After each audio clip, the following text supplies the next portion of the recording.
Hello and welcome back to the stream. My name is Ade. I'm the veteran arcade soldier and I've just about made it here on time today. Just trying to make sure that everything is set up. Apologies for a few minutes being late, but we are back again. Abdul, I can see you in the chat, my man. Hope you are well.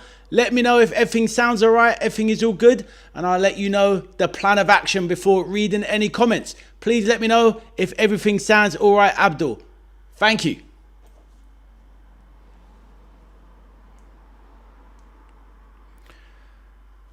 So, Abdul has put a few messages in the chat. Let's have a look.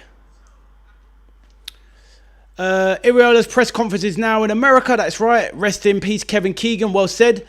Abdul says, we need a right back, centre back, CDM, left wing, optional CM, left wing, number 9, left back at Liverpool. Abdul says, Barcelona to Arsenal and Diamante to PSG. Well, let's hold our horses there. We shall see. And Miss Lauren says, hello, Ade. How are you, Miss Lauren? Hope you are well. Right, so this is what we're going to do. So we're doing a slightly different thing today because obviously it's mostly watch-alongs and people in the chat, you know, obviously just letting rip, letting things fire. But we're going to try and be a little bit ordered, a little bit structured. So we'll do that once we have a few people in the chat. We're going to go through certain topics. So the first one is going to be surrounding Morgan Rogers' transfer. So that's going to be the first topic. And we will cover that once. We'll give it a few minutes for a few people to get here. Hello, Peter. How are you? Peter says, everything is good. Evening, lads and ladies. Nice one, Peter. Yusuf, welcome back to the stream. Yusuf, hope you're well. Yusuf says, football one. Humble dude bro is here and says, what's goody? Thank you, Humble. And Abdul says, get well, Barnes, Hanson, Dalglish and Lawrenson. Yes, very true. Let's hope everybody recovers. Man like Jamie rolling in the chat and says, easy V.A.S. Thank you so much for a few people being here. Don't forget to drop a like on the stream and whatnot, because this is, well, your boy V.A.S. Ade, the veteran arcade soldier, the man with 1,000 names, doing a live stream video chat regarding all things football, basically, as you can see by the thumbnail. But like I said, what I want to do is do it in a way so that it's very structured and we go through the topics on a countdown basis just to give our opinions on things. So what I'm going to do is I'm going to introduce the topic, and obviously we can have a little back and forth about it and let me know your thoughts on it. If you're interested in the topic, you can talk about it or whatnot. It's totally fine. So anyway, Abdul says, who is Amat Bhatia? Well, he's obviously he's the husband of Lakshmi Mittal's daughter, one of the richest men in the world. So he's married into that family. He's now looking to invest in Liverpool. But yes, there you go. Hopefully Abdul FSG are selling up. Hello, Arthur. Welcome back to the channel, my bro. Hope you are well. Arthur, I'm not sure if you heard the introduction, but I'll say it again, and I'll probably, in time, I'll have to learn how to get it done. But what I'm going to be doing is introducing a topic. We have about a 10 to 15 minute window. Let's see how it goes, and we will talk about that topic. We will have a little back and forth about it, and let's see what we can come up with. And hopefully we get enough topics on and people come in and join. Abdul, calm down. Stop throwing stuff. We need to do it in a more structured way. At the end of the day, it is what it is. Arthur says he will flip.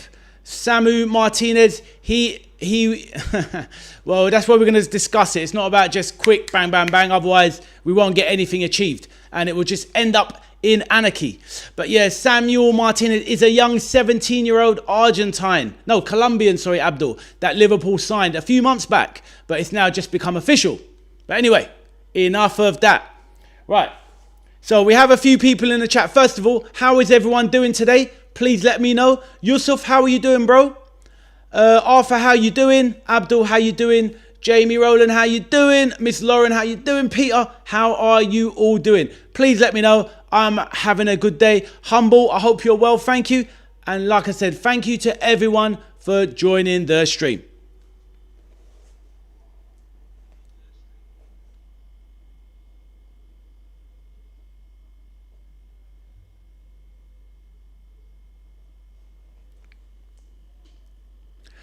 Jamie says, all good, thanks, brother. You're welcome, my man. Hope you've had a good day, Jamie. Doing what you're doing out there on them mean streets, my brother. Camille, how are you doing, my bro? May peace be upon you, brothers. Abdul says, Liverpool's pre-season fixtures, Sunderland, Wrexham, Leeds, Monaco and Como. That is right, Abdul. And I will be doing live streams of those. So hopefully you can come and join me. So all good. Camille, hope you're well. So I'm going to say it for yourself and Gary just the last time. So what I'm going to do on the channel, as you can see in the top left corner, we're going to do things via topics. Now, there will come a part of the show where I will open the floor to yourselves and you could just put a topic in and we will discuss it. So, but I'm controlling the show and we will start with the first topic, which is going to be Morgan Rodgers' 117 million transfer from Chelsea to Aston Villa. So that is what we're going to be talking about for the first 15 minutes. So I will go through the last few messages and then let's start chatting. And hopefully as things progress on the channel, it becomes a little bit more organized and people don't just keep throwing different things in there. Let's try and stay on track. Like Luke Skywalker at the end of Star Wars. Stay on target, stay on target. Bombs away! Badam. Right. So I'll catch up with a few. Miss Lauren says, I've been helping my sister move house, so tired. How are you? I'm very good. I hope you've stayed hydrated, Miss Lauren, and you're looking after yourself. Well done, you though, for helping out your family. Abdul says, Liverpool first 3 fixtures, Newcastle, Forest, Ipswich. Indeed they are. And Peter says the Morgan Rodgers deal was underpinned by the strong relationship between Chelsea co-owner Egbal and Aston Villa owner Nassif Sawaris. But yes, I have a big take on this where I think something, well, one of my friends, I'll explain in a minute, but you guys are really going to like what I have to say.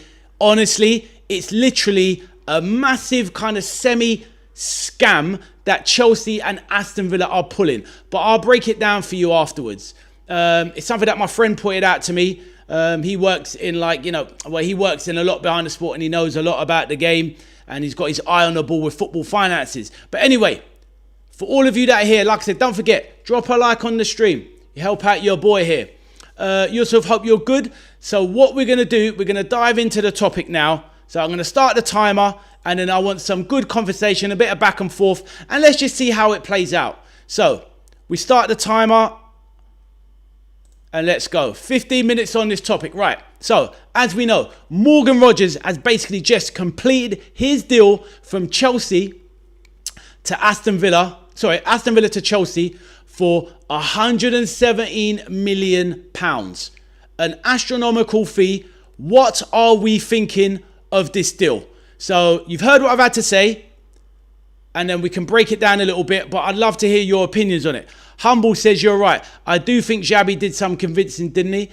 Yeah, he would have done. He would have done. But my question is, well, Abdul has said it himself, dodgy transfers. Well, Abdul, I'll open the floor to you, Abdul. Why is it dodgy? What do you think is dodgy about it? Please let me know, and I will leave that with you. Obviously, Humble, yeah, Xabi Alonso has had a big say in this deal. That is without doubt. But what I want to bring to the chat is... Oh, my keyboard. Can you actually just work, please? Here we go. Morgan Rodgers. Right. Arthur says, where are they getting that money from? But I think he will flop like Mudryk. That's what Arthur says. Fair enough. So... So where do we stand on whether we think Morgan Rodgers is a good enough player for Chelsea or is a good player in general? Myself personally, I think he's a phenomenal player. I think he's got quite a high ceiling.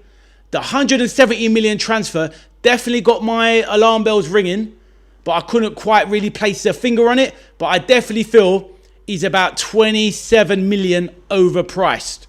So it leads to a question as to why. Abdul says, Villa is dealing with Chelsea because the transfer is going back and forth. Bang on it. Bang on it, Abdul. That is exactly correct.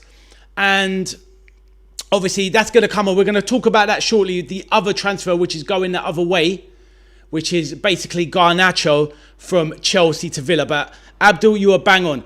It is definitely a back and forth thing. Jamie Rowland says, I think Rodgers is a solid player, not worth that money now, but he's young and Defa has it in his locker to develop that transfer tag. I hear you, Jamie. Thank you for the comments. Arthur says, everyone flops at Chelsea. He will feel like he has to prove his price. Right, so here's the thing. Arsenal, we know, we're in for Morgan Rodgers. He was their number one priority all summer. Apparently, Arsenal have walked away from the deal because they valued Morgan Rodgers at no more than 85 to 90 million pounds. So it begs the question, why have Chelsea paid 27 million pounds more for Morgan Rodgers than Arsenal were willing to pay? And bear in mind, no other competition for the player.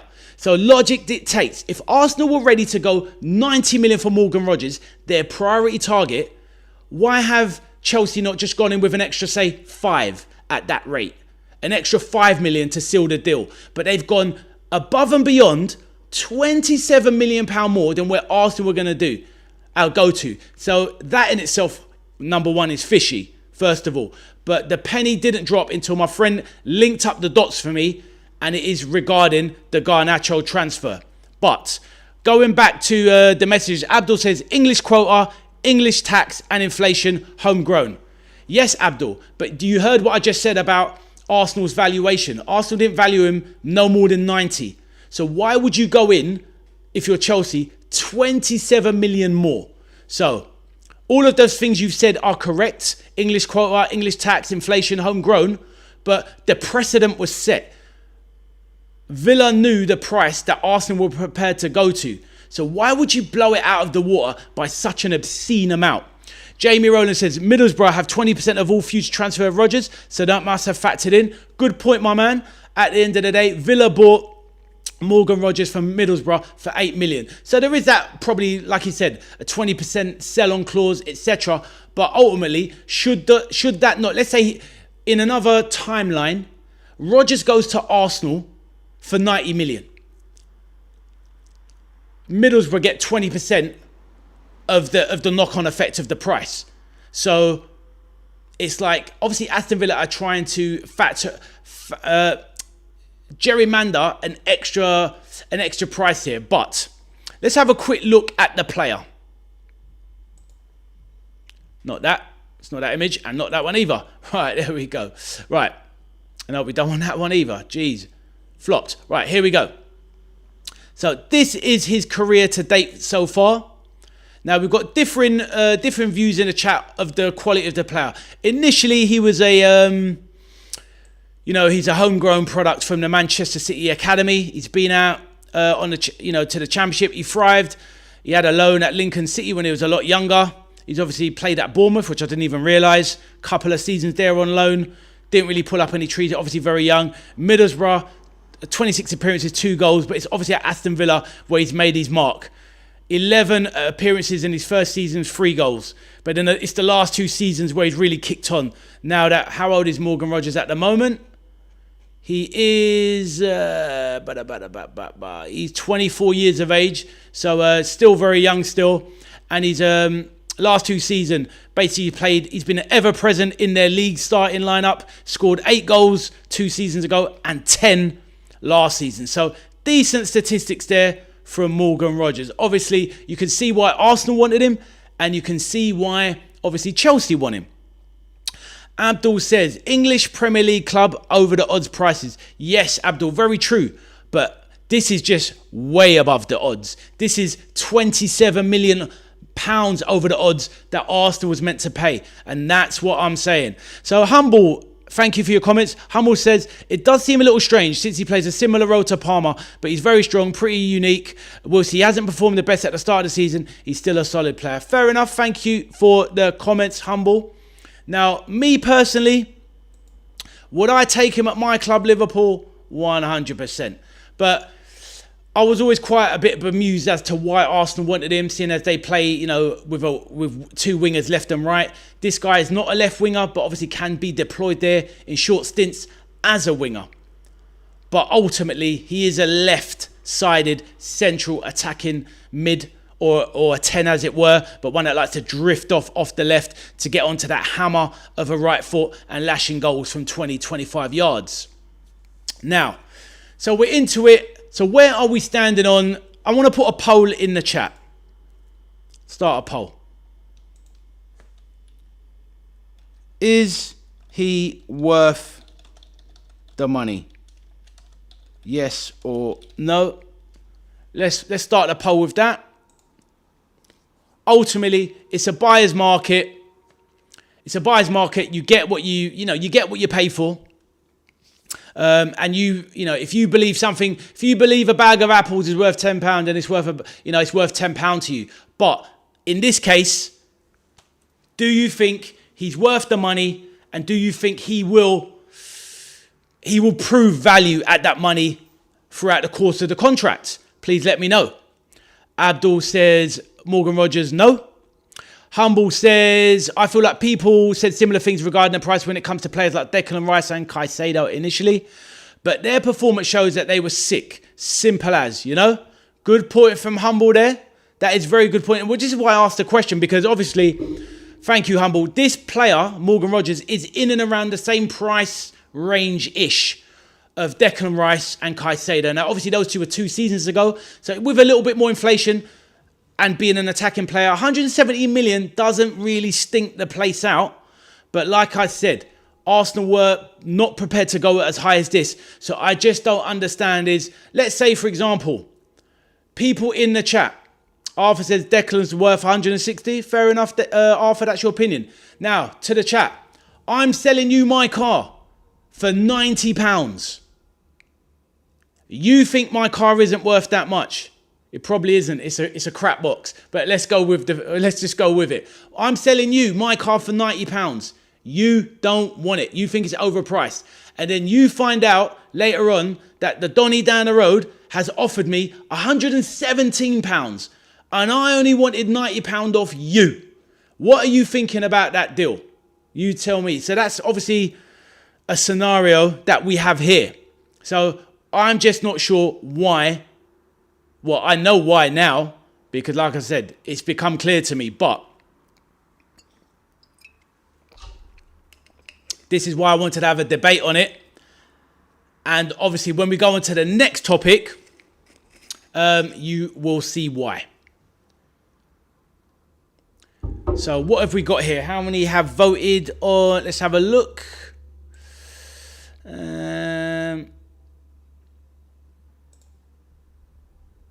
We've got a few votes in. Currently at 80%.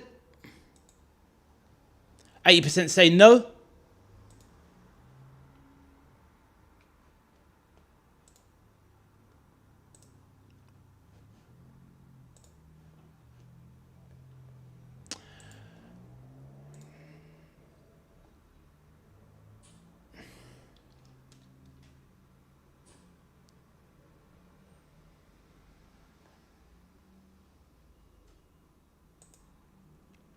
Declan's worth 160. They're really bloody stupid. I've been enjoying the darts. Is it the World Championships on at the moment? I did not know, but glad you're enjoying it. Peter says, it's a diabolical price. Surely the bubble will burst. Well, this is the thing.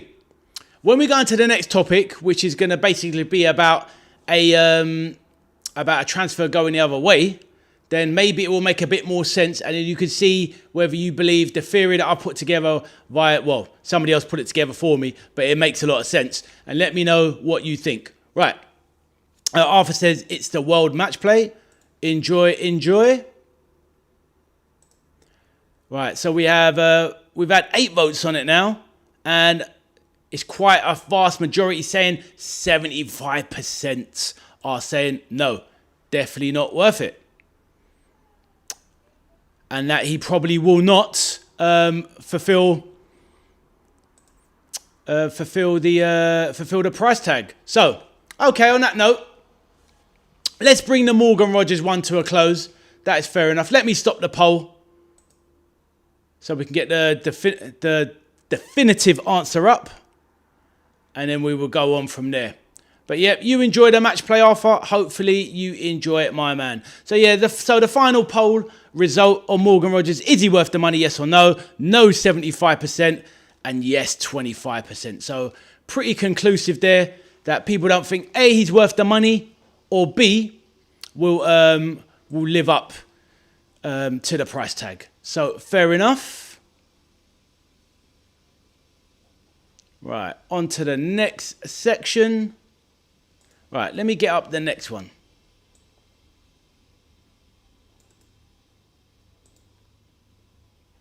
Do bear with me, because obviously this is a new thing. Officers have to be world class to be worth over 100 million. Yep, I hear that, Arthur, 100%. FCB 518, hello and welcome to the chat, my man. My name is Ade. I'm the veteran arcade soldier, and we're having a chat show, a debate about all things football, my bro. While I bring up the next topic that we're going to talk about, please introduce yourself to the chat. There's many people in. We're here. It's very friendly, non-toxic environment, Mr. FCB. Let us know what you think of football today. Did you enjoy the World Cup? And please introduce yourself, my bro. The floor is yours.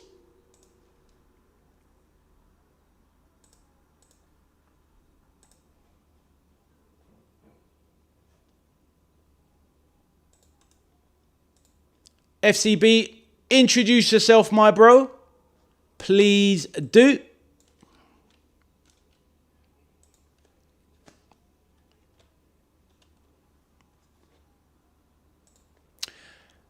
FCB. So obviously I take it you're from the Liverpool area, my bro. As you can see, big Liverpool fan here. So no doubt you are from Merseyside yourself. Please let me know. And you support Tranmere. Lovely to see. Bro, off the top of my head, not even being ignorant, I can't even remember which league Tranmere currently in. Tranmere is in League 1 at the moment. Is that correct? Obviously, best of luck to Tranmere. I remember back in the day, Liverpool would always be playing Tranmere in a pre-season friendly. How are you shaping up for this season, my bro? Please let me know. Right, let me just sort out the graphic here so it looks a bit better.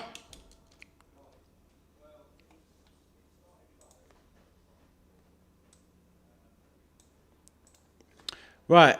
They're League 2 at the moment. Okay, fair enough. Thank you for that. Arthur says, I was looking through live streams and Natasha was there watching a Man United fan. Fair enough. Well, it's all good. You know, adding there, I'm a Liverpool fan. You're an Arsenal fan. You're watching me, right? So, you know, it is what it is. Humble Dude Bro says, I know it sounds a bit like semantics, but I say no because we haven't had him play for them yet. I don't think it's crazy. Give the kid time to prove himself, to predict. Don't see him like that, being that level. Thank you for that, Humble. I really appreciate it. And that was obviously, of course, on Morgan Rogers. But really, I appreciate it, my bro. Right, Arthur, the relegation battle. We're going to come on to that later, but I want to go in order of the topics I have here. So FCB says, it's good. I live 1 hour 25 from the ground. Lovely stuff, my man. You're obviously born and bred being, you know, obviously supporting Tranmere, because as we know, you are definitely a football purist, because anybody that supports their smaller club is definitely a local. And we have to respect these things, my bro, because as you can hear from my accent, I'm clearly from Liverpool and definitely not a glory hunter from the 1980s, my bro. But there you go. There you go. But yeah, it is what it is. I'm originally from London, but yes, I have a Scouse heart, my bro. I have a Scouse heart. But yes, there you go. But lovely to have you in the chat, FCB. We just did a 15-minute section talking about Morgan Rogers' transfer from Villa to Chelsea and whether it was worth 170 million. And now we're going on to the next topic, which I'm about to start. Arthur says, no, Tranmere are a relegation battle team. Oh, okay. Yeah, well, of course, they do struggle. Peter says, my first football game in the 80s was Tranmere v Crewe Alexander. Love to hear it, Peter. Abdul says, I support small clubs too, which is LFC. Abdul, you idiot. I like it, Abdul. You got us. Arthur says, Ade, stop lying. Behave yourself, Arthur. FCB says he will do good there. Morgan Rogers, fair enough. I believe he will do good there, myself personally. Is he worth that 117 million? Now, bear with me, FCB, because you missed the beginning of the show, and we were talking about there's a little bit of shady shenanigans going on between Chelsea and Villa, but I will explain after this next topic and break it down for you so it makes a lot more sense. FSG selling the club. Natasha, welcome to the chat. You're here at A's football chat show live debate, and we're going to be going through topics, Natasha, so we're going to stay on target. FSG selling the club, we can open that up shortly once we go through some of the topics I have in my sheet. So basically, Natasha, what we're doing is we're having topics 1, 2, whatever, and we're going to talk about them for 15 minutes, offering our opinions, sharing our thoughts on it, etc. But we will come to FSG selling the club later on, Natasha. But how are you? Hope you're well. And I'm going to start the timer on the second topic. Natasha, the first topic was Morgan Rogers to Chelsea. Would it be a good move? Was it worth the money?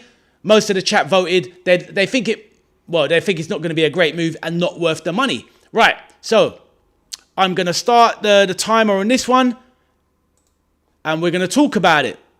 Right, FCB says, I did not enjoy the World Cup final, but the whole tournament was peak. 100%. It was an amazing tournament. Sadly, you weren't here for the live stream watch-alongs, but you stick around and we'll be doing plenty more FCB, but well said. Right, second topic.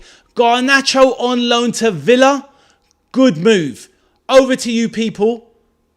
I want to hear what you have to say. Garnacho, Alejandro Garnacho from Chelsea to Villa on loan. Is it a good move? Let us know. Over to you guys.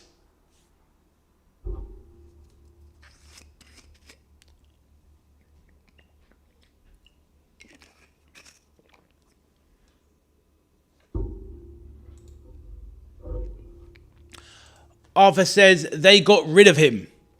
As in Chelsea? Well, this is the thing. While people are saying their bits, apparently, this hasn't been finalised yet, but it's looking very likely. Now, the idea is that Villa will take him on loan for the year with an obligation to buy in a year's time. Right. So, first of all, is that a good move? How do we rate the player? Is it a good move for Villa? Is it what they need? Or do you think there's something else to it? Which I do, as I will explain to you once we've had the chat about it. Abdul says, Abdul, we need to stay on point, my man. We need to stay on point. We can come to that in the section when I open it up. We can talk about whatever you want. But at this point, we're staying on this topic, my bro. So we need to talk about Garnacho. So please let me know. Other topics will be coming up, but we need to stay on point. So let's get with it. Arthur says they got rid of him.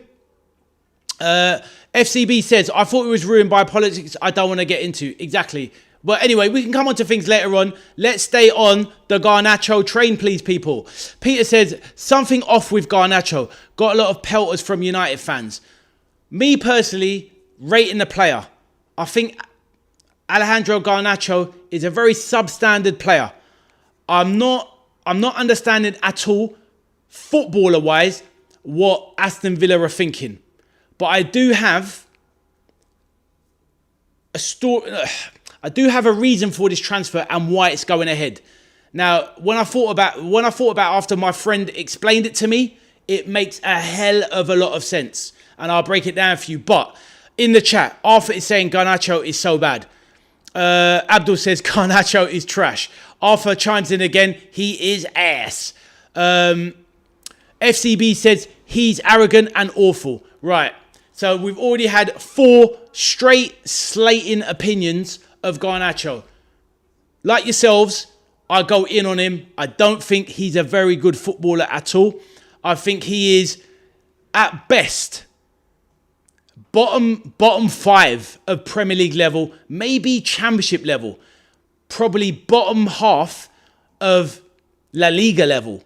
Do you know what I mean? Playing for Rayo Vallecano, for example. This guy has obviously failed at Man United, not good enough. Failed at Chelsea, not good enough. There's definitely part of a money laundering exercise here, which I'll break into. Arthur says you should have to pay to get rid of Garnacho. I hear that. Well, so ultimately, nobody thinks it's a good move. I mean, Arthur, yeah, I mean, obviously he's better than Sunday League level, but I take your point. He's definitely not top class Premier League level. And when you think about the 3 clubs he's now going to represent if he goes to Villa, Man United, a top team in all but name. Do you know what I mean? A top team in name, but obviously they're finding their way back. But Man United is a top team. Chelsea is a top team. And Villa are back once again a top team. Arthur says Tranmere level.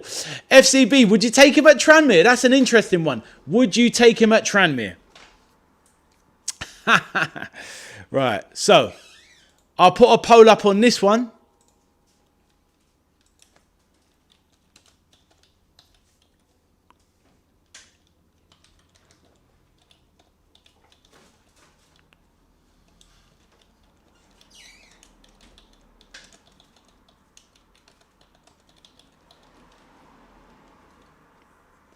Right, started another poll there. FCB says, not off topic. That's fine, my man, because you're talking about Garnacho. I appreciate it. Thank you, my bro. But how much did Man United pay for him? I'm not quite sure. I'm pretty sure he came up through their youth ranks, but that is a really good question. That is a really good question. I'll quickly look it up, actually. Let's have a look. It would have been a relatively low fee, I imagine. So Argentina early. So I'm looking it up now. Yeah, really good question, bro. I rate it. Right, let's have a look here. Born in Madrid, Garnacho joined Atletico Madrid's youth system in 2015. In October 2020, Garnacho joined the Man U Academy. United paid Atletico a £420,000 fee. Yep, thank you, Arthur. 429, 420. Peter, sorry, Peter. Yep, Garnacho's from the academy. Yep, exactly. And they paid basically £420,000 for him. So, looking at him as a player, you're looking at his stats overall. 118 appearances, 17 goals. So, realistically, a 1 in 6 goal average, it's not really the worst, to be honest, for a winger. It's not the worst. Last 2 seasons at Man United, played 36, scored 7, played 36, scored 6. And for Chelsea last season, 24 appearances and only 1 goal. Arthur says, Littler just did a 9 data. Fantastic for the big man. Luke the Nuke. Right. So there you go. So we see FCB. So we've learned something there. So, you know, Man United obviously made a healthy profit on him. Only 420 grand. Obviously worth a punt, I suppose. So yeah, interesting. Right. So we're all basically in agreement that this guy is not worth, you know, this guy is just obviously not the real deal. Nobody in the chat is truly rating him. We've got 4 votes in there. So yeah, 100% is no so far. We've had 100%. Wow.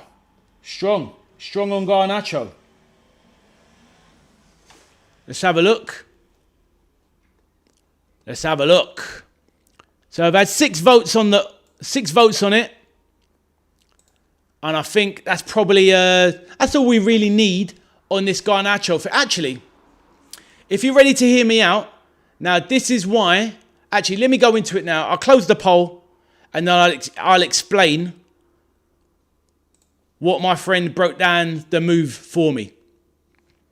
Would you have him at Hughes? No way, bro. At Liverpool, absolutely no chance. He is look, I don't like to be too derogatory on a player because ultimately, let's have it right, guys. They're doing something that we weren't good enough to do. We are not good enough to play for a Premier League team. Otherwise, we'd be doing it. The exception is Arthur because he's only a youngster and he still hasn't had time to make it. Myself, Abdul, Peter, FCB, yourself. I don't know how old you are, my man. Natasha, that's in the chat earlier. Humble Dude, Jamie Rowland. We weren't big enough. We weren't good enough to play Premier League football. So he's achieved something that we never have. So respect him for that. But no, I definitely wouldn't have him at Liverpool. He is definitely not. He's not, for me, true Premier League level. But thank you for the question. So 6 votes we had on that one. So less that time. But it's 100% resounding no. Right. Hear me out. Here is the shenanigans. Here are the shenanigans that Chelsea and Villa cooked up. Right, so hear me out. I'll break it down. Right, we all know Aston Villa have massive financial issues. Arthur says the Queen would do better than him. Right, let me just explain before. All right, let me go through my storyline and before I come back to the chat. So hear me out, guys. You ready? Villa, we know, have massive financial restraints and issues. Chelsea have restraints and issues, not as bad as Villa though, by the way. Villa are teetering on the edge of SCR rules. The new SCR rules, squad cost ratio. Right, so this is what's happened. Arsenal wanted Rodgers for 90 million. So like I said, why do Chelsea go in 27 million pounds more? This is the reason. They've fabricated this deal between them. They've said, look, Arsenal wanted for 90. But what would really help us, Chelsea, this is Aston Villa talking, is if you pay us an exorbitant extra amount of money, 117 million in this case, that 170 million pounds from Chelsea goes directly onto Aston Villa's books. So obviously 117 million on Aston Villa's books looks better than 90 million. It gives them more breathing space to buy further players for themselves, and it gives them more spending power in the market, and immediately quashes any issues of SCR rules being broken by Villa. Right, so how does it work the other way? Now Villa have now lost a player and they need to spend money on the squad. Yes, exactly. Balancing the books, but they're inflating the books by £27 million with this deal, because this player should have sold for no more than 90, maybe 95 at a push, but they're getting an extra 27 million on the books. So they've balanced the books, but they are cooking the books, but in a legal way. Now, Aston Villa have lost more or less their best player. So how do they now replace him? They want us to believe, the football fans in this group, have all agreed that Garnacho is not good enough. So why would Aston Villa, who are in the Champions League next season, need to try and get into the top 4-5 again for Champions League football, take Garnacho, who is not good enough? When the rumours were that Villa were in for Somerville. Now, whether Somerville is an amazing player, I'm sure we can all agree that Crescencio Somerville is a much better player than Alejandro Garnacho. But the way Villa see it is, we get this extra body in for free, by the way, so it's a loan. They're loaning him for a year, which means they don't have to buy him this season.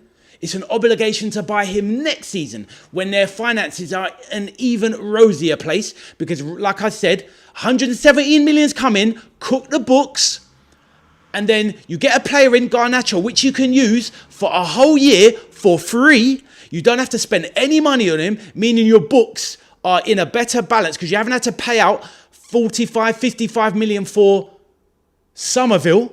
So you can see what I'm saying here. Villa have not only balanced the books, they've cooked the books, and they've got a player for free for 1 year. It's absolute genius. And what Chelsea have done is they've basically helped Villa by overpaying, but they save money because next year they then get 55 million, which is probably 20 million more than Garnacho's worth, coming back their way, which is their money coming back to them because they've just paid it out to Villa. So it's actually genius what Villa and Chelsea are doing. They've inflated the prices of two players. Villa get a player for free on loan, keeping their books clean for a year, and Chelsea get their books cleaned next year by having their own money sent back for a player that isn't worth that much. And that is the story behind the big heist, the legal heist between Villa and Chelsea. I hope I've made that clear. Right, so let's go through some of those. Arthur says Somerville is underrated. True, exactly. Better than Garnacho. Abdul says Somerville has gone al halal. Yes, one of the topics coming later, or we can bring it up. FCB says, rest in peace, Kevin Keegan. Sad news. 7 weeks after getting cancer, he kept fighting to no more. 100%. What an absolute legend. Rest in peace, Kevin Keegan. Two-time Ballon d'Or winner. Represented Liverpool where he won the Ballon d'Or. Absolute. And literally England's first true superstar footballer. Absolutely idol of a man in the 70s and 80s. Like a footballing god. The guy was a football great. He looked the part, super good looking young guy in his time, had the curly perm. The guy set the trend for a generation.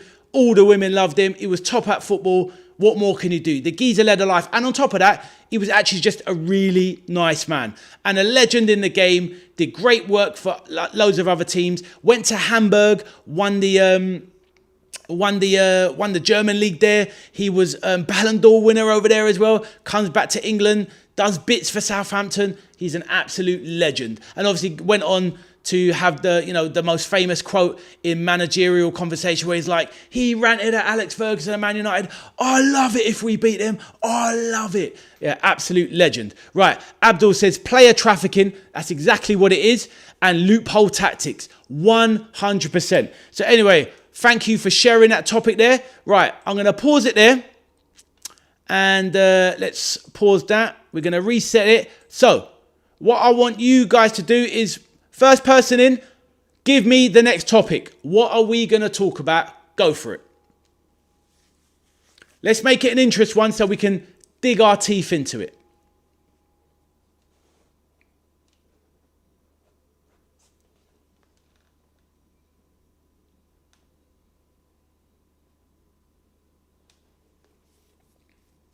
Maybe we've had the topic already, but feel free. I've got plenty more to talk about, but I'll open it up to you guys. Arthur says, League 2 relegation battle. To be fair, I'm not hot enough on it.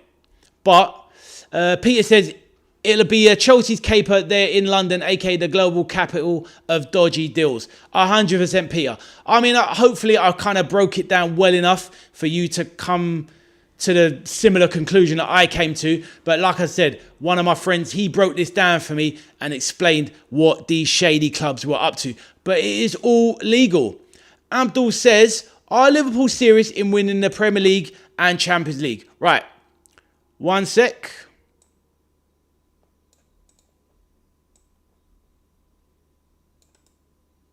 Right. What I'm going to do, though, is we're not going to make this all about Liverpool. That is for sure, even though I'm a Liverpool fan and could happily talk Liverpool all day long. But we're not going to do that because there's other clubs here as well. So, but we can do that. I'll let Abdul choose the first topic and that'll be his topic question done. All right, 1 minute. All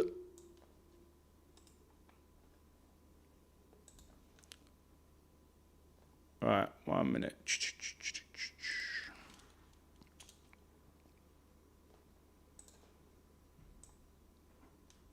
Right, let me introduce the topic, start the timer, and I'll come out with, because I know Abdul's angle. Right, so, I messed that bit up there. 1 second.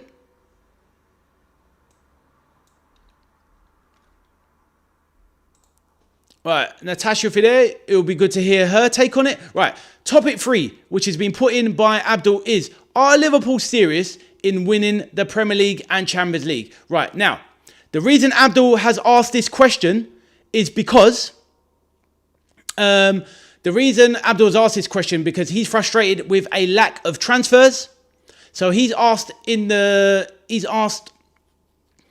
the topic, are Liverpool serious in winning the Premier League and Champions League? So over to you. Let me just welcome the main man, Big John Nugget, back into the room. Big John, Villa fan. Sadly, you just missed a little bit about Villa. Let me know if you heard what I had to say. It wasn't derogatory. It was just very clever business regarding Chelsea and Villa. But anyway, hope you're good, Big John. Good evening, buddy. Chelsea are going to make a comeback this season.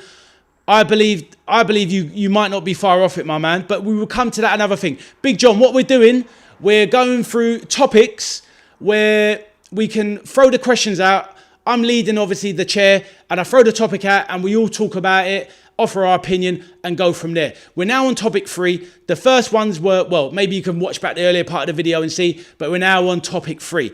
But the floor will be open to other people to throw theirs, but we're going to answer this question. As you can see, it's in the corner, topic 3. Arthur says, easy. The question is no. Peter says, it would hinge on the ownership friendship I mentioned earlier. I hear what you're saying, Peter. You're talking about the Chelsea situation. Arthur says, simple. Big John says, free speech, buddy. I missed it. I hear you, my bro. Now, that's fair enough. I won't go over it again, Big John, but later on, maybe I'll repeat it to you quickly. But it was worth it because I believe Chelsea and Villa have definitely cooked the books here on the Garnacho and Morgan Rogers deal. That is a fact, but it's very clever business. All right, in answer to the question, Abdul, you tell me, Abdul. It's your topic. Abdul, you start. Peter says, FSG possibly selling part of Liverpool is big news. Right, well, that is very true. One of the members of, what's his name, Batia, is a youngish guy. He's like a multi-millionaire. He's trying to buy a stake in Liverpool Football Club off of FSG, who have been known to sell bits of the club in the past. Now, he married into literally one of the richest families in the world, the Mittal family, Lakshmi Mittal, who's the steel conglomerate of Britain. And he's literally like got a £30 billion fortune. And part of his family are trying to buy into Liverpool. Is it for a takeover at a serious point? Who knows? But Abdul has answered in the chat, we are not serious in winning. So tell me why, Abdul, because I'm someone that, I don't go against what you're saying, but I'm not as impatient as you. But you tell me why you believe that. Arthur says, can somebody tell me what FSG is? All right. So Arthur, while Abdul is about to answer the question, and anyone else that wants to answer the question about the topic, feel free to put it in. I'll read it out. So Arthur, FSG are a hedge fund operated by John W. Henry, who is the leader of it. And obviously he's got his disciples, minions that he works with. And these guys are basically global financiers, businessmen that take other people's money and invest it into businesses to turn a profit. But in doing so, they are richly rewarded and they build up their own company brand and value. So FSG do this on behalf of other companies. Hence, they bought Liverpool for £300 million in 2009. And now Liverpool is worth approximately $600 billion. $6 billion. But that is their ownership. But they do this for other things. They buy other clubs, they buy other businesses, and they bring up the brand and they help other people sell their businesses. So that is what they do. Right. SCB says, do you want Tranmere Charlie Whittaker player? I don't even know who the player is, my man. But Abdul says, we need a starter, reinforcement and depth. Very true, Abdul. Abdul says, we need a right back, centre back, CDM, right wing, left wing, and a number 9. Arthur says, the thing that wants to raise Anfield prices, well, yeah, they do. 600 billion. Wow. No, I made that mistake. Obviously, it was meant to be 6 billion, Abdul. You know what I meant. Arthur says, I would at Crawley. Oh, you're talking about take Charlie Whittaker. Right. In response to Abdul, because we have not a back and forth about it, but I'm not as impatient as Abdul when it comes to Liverpool. So my answer to the question is, are Liverpool serious in winning the Premier League and Champions League? It's hard for me to sit here and say yes, because they haven't made the signings yet. I would like to answer that question, Abdul, at the end of July, when we're a week away from starting the season. If, Abdul, Liverpool have made no signings within 10 days from time, this is what I said to you the other day. If Liverpool haven't bought a player by July, another player on top of Victor Munoz, the only player they've really bought for first team, they've bought some youngsters. If Liverpool don't buy another player by the 31st of July, then Liverpool are not serious in winning the Premier League and they're not serious in winning the Champions League. I think it's too early. I think you're being a bit impatient. I understand why you're impatient. I understand the frustration, but the time to say no is just not now. I just feel like everyone has a cut-off point of where their patience runs out. Maybe yours has already run out weeks ago. I don't know. But mine hasn't run out. My patience will snap at the 31st of July. And don't get me wrong, Abdul, I want players just as much as you. I want Liverpool to challenge for the Premier League and the Champions League. If they don't get signings by the 31st of July, the season's a write-off, 100%. But until then, I'll keep my powder dry. I will stay patient. I believe Liverpool will be in contention for the Premier League and by default the Champions League, up to a point, without being the favourites for the Champions League. Liverpool are at the moment, as it stands, Liverpool are only in a top 4 race. And they're just outsiders for the Champions League at the moment. Right. Big John says, Man U City, I think they're going to struggle this season. Fair enough. We can come on to that in a bit. So what else are we saying? Now that we've got 8 minutes left on the Liverpool thingy, what do you have to say in response to what I've said, Abdul? Please let me know. And anybody else on the Liverpool situation, please let me know. While I take a sip of water and have a little break.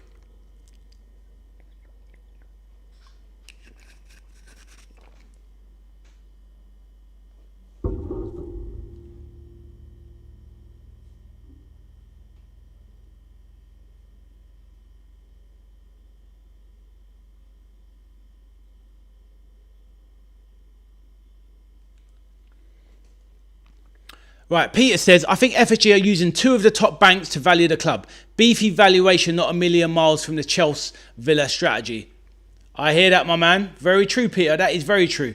So do you believe? Well, in answer to what you're saying there, Peter, I'll come and tell it in a sec. Peter, you're a Liverpool fan. Do you think we're serious about winning a Premier League and Champions League? Are you frustrated with the lack of signings, or are you patient like me, or impatient, in my opinion, that Abdul is? Please let me know, Abdul. Obviously, it's not meant as offence. It's just an opinion, just like you have yours. But please let me know, Abdul. And yeah, I agree with you, Peter. They are trying their best to raise the value of the club. Whether it's by, but what is the means? Is it because they're looking for a sell? I think you might be right. I think they may be looking to sell soon. I've had a feeling they might be looking to sell Liverpool for a good while now. Particularly as Ornstein, the top journalist, came out of it about a year and a half ago that Liverpool will look to sell, and then he backtracked on it, or it went very quiet. So yeah, there you go. But Peter, let me know what you think about our potential for winning the league this season and the Premier League. And anyone else that wants to talk about it while we have the topic open before we move on. Gary says, LFC will struggle without signings. I appreciate that, my man. I appreciate that.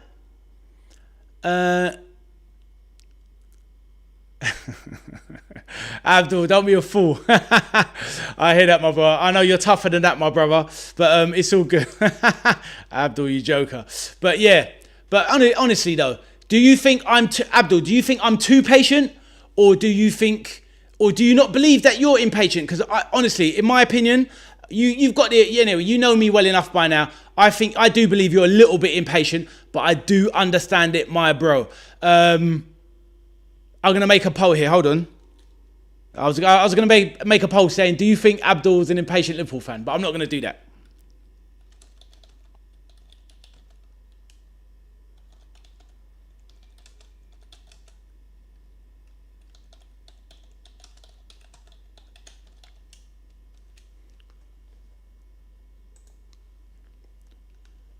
Right, I put a poll.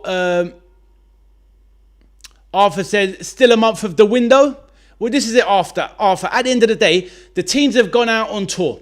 Now, all clubs are going off on their tours around the world to make money. Liverpool have taken everyone apart from, obviously, the World Cup players. So your likes of your V.A.S, your Van Dijk, and all these guys, they won't be there yet. They're taking out a semi-strong squad. But obviously, it would be good if they brought in players that could go on that squad. But the fact of the matter is, the players that Liverpool need, Abdul, are probably players that are still at the latter stages of the World Cup. Obviously, there are players they could have got that aren't in those, but let's say if it's a case of Manu Kone or Bradley Barcola and all these guys that Liverpool probably want, they're on their holidays anyway. So as long as the deals get done by the end of the month, I am fine. But anyway, what was do that poll? Now I'll put the poll in. Do you think Liverpool struggle this season? Personally, I don't think so. I think Liverpool will contend. I think Liverpool will be in it.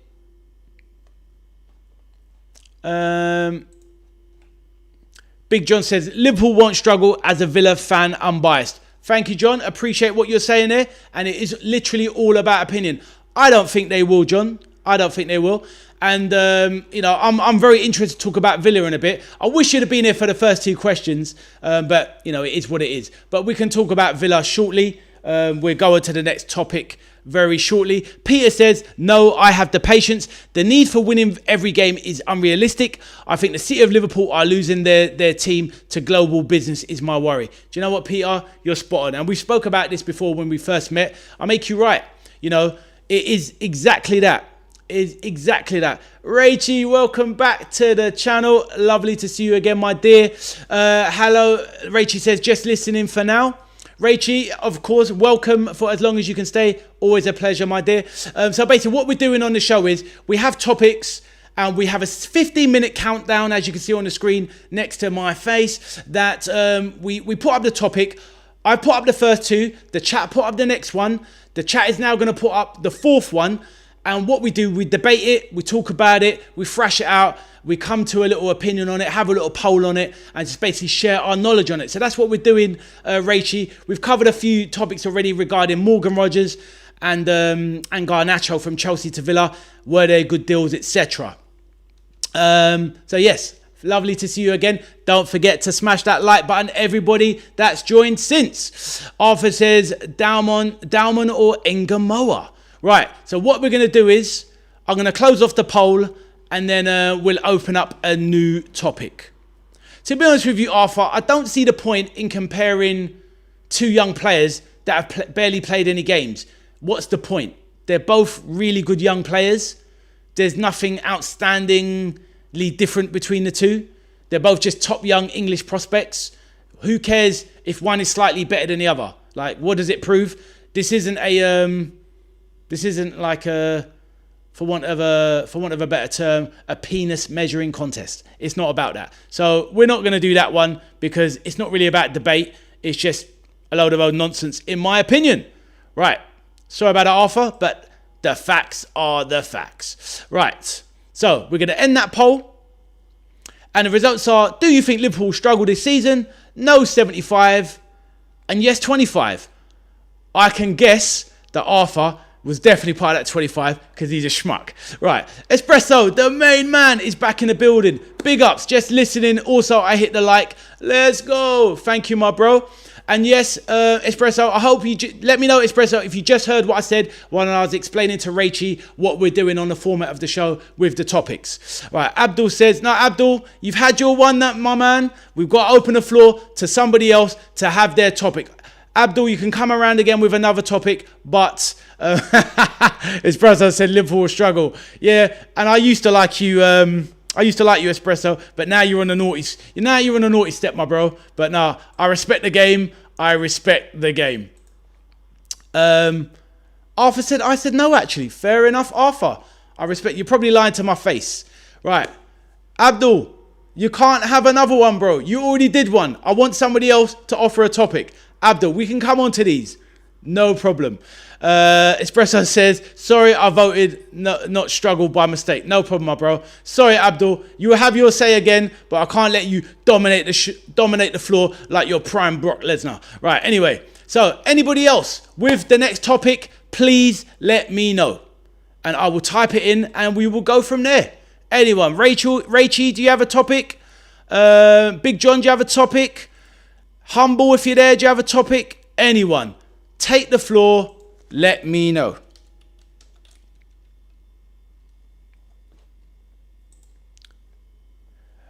Big John said Liverpool will be in the top 4. I think so as well. Alpha says, I'm not. It was Abdul and Espresso. No problem. Right. Let's have a look. What have we got here? Arthur says, is the EFL better football to watch than the Premier League? That is an amazing question. Rachie, are you there, Rachie? Because this is your division, Rachie. Because, Rachie, you are a Burnley fan. And Burnley are obviously now back in the Championship. But you are a bit of a yo-yo club, as we discussed before. And ultimately, you're back in the Championship.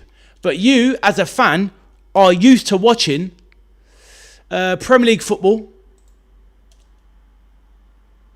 And now you're going to be back to watching EFL football. So someone like Rachie is perfect at answering this question. Right. So let me sort that out before I start the timer. Really good question, Arthur. Absolutely rate it. So let's do that. And yeah, really good question. Really, really good question. Where is his thing? Let me pin the comment. Pin the message. Great question from Arthur. Right. Espresso says, Burnley fan, lots of wins now. Yep, that's Rachie. She's a Burnley fan. I hope she's still listening. Espresso says, in the Championship now. Yes, they are.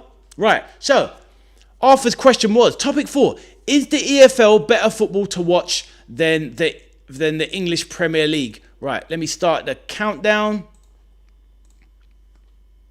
Rachel's there laughing. Yes, I'm listening.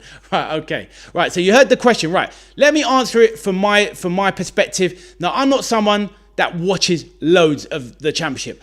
I do watch a select game here or there. When the playoffs kick in, I'm all over it. I do enjoy the playoffs, I must say. But it does take a special kind of game for me to watch, you know, an EFL game. Now, what I would say is that now that someone like West Ham's in the EFL, because they're kind of a Premier League in all but name, because really they are, if say West Ham were taking on Burnley, which I think is the second game, if I'm right, Rachy, or is it even the first game? Your first game might be away at home to West Ham, I think. Because one of my pals is a West Ham fan, and he told me that Burnley is one of their first or second games. So, hey, somebody outside knows I'm streaming. What a joker. Right. So, yeah, so I don't get to watch too many Championship games. That's because, you know, I'm a Premier League football fan. I prefer the Premier League myself, but a lot of the time when you do watch an EFL game, it's actually really, really good. The quality's good. Obviously, in terms of the player, it's not obviously the same exact standard as the Premier League because it's the best league. It's the best quality league. But is the football better? Arthur says. So, in your opinion, go. In my opinion, I've got to say no. It is enjoyable, but is the football better to watch?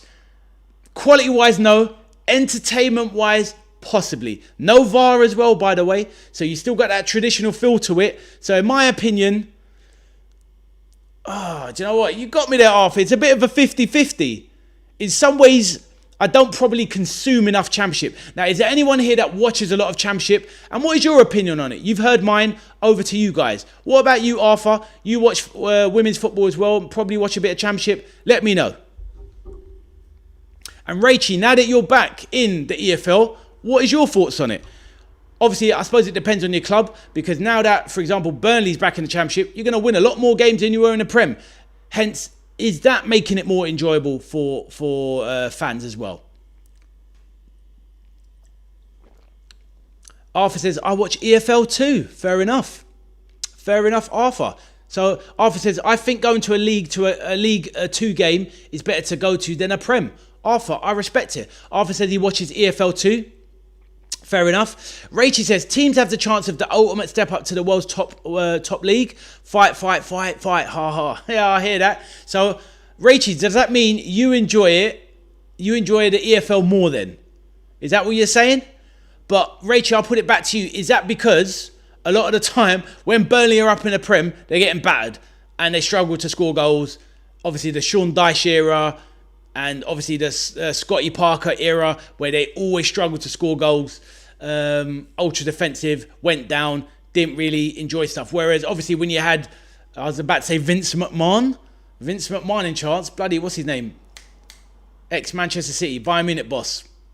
Vincent Kompany in charge. You played amazing football in the Championship, was blowing teams away and we're having a good old time. Is it the quality of the opposition that makes it fun? Is it the winning that makes it fun? Or is it the overall standard of the league? But over to you guys. Anyone else watch Championship? Espresso, Big John, Peter. Any of you guys follow the Championship or EFL? The other divisions, like Arthur said. Over to you.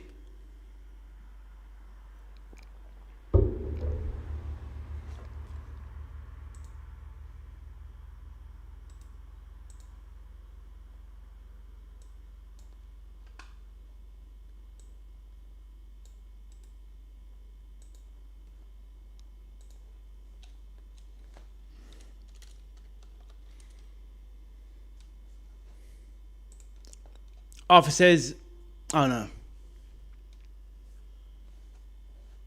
That was the pinned comment I was reading. Big John says, no EFL, just Premier League. To be honest with you, John, I'm very, very close to being more or less the same. I will watch the odd Scottish Prem game and, of course, the odd EFL, as in the Championship game. I've never watched an EFL 1 or EFL 2 game at all. Can't remember the last time I ever watched one of those. You're talking about, well, basically never. Obviously, I would have done that, sure, at some point, but yeah. Arthur says, I like the Scottish Prem. Fair enough. Arthur is literally over every division. Fair play to you. But yeah, so that's that really. I mean, we can do a little poll on it. What would the question be then? Well, I guess we've answered it really. So I'll tell you what, to wrap up that question, a really great question from Arthur. Let's put it to a poll, just so that we have a definitive answer.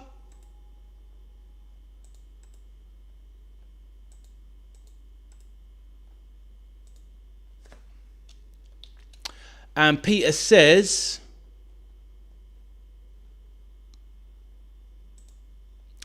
sadly not, but I expect the EFL is exciting. Similar crowd vibe. I hear that, Peter. Probably well said. Right, so I'll put the poll in the chat. So let's see what people think.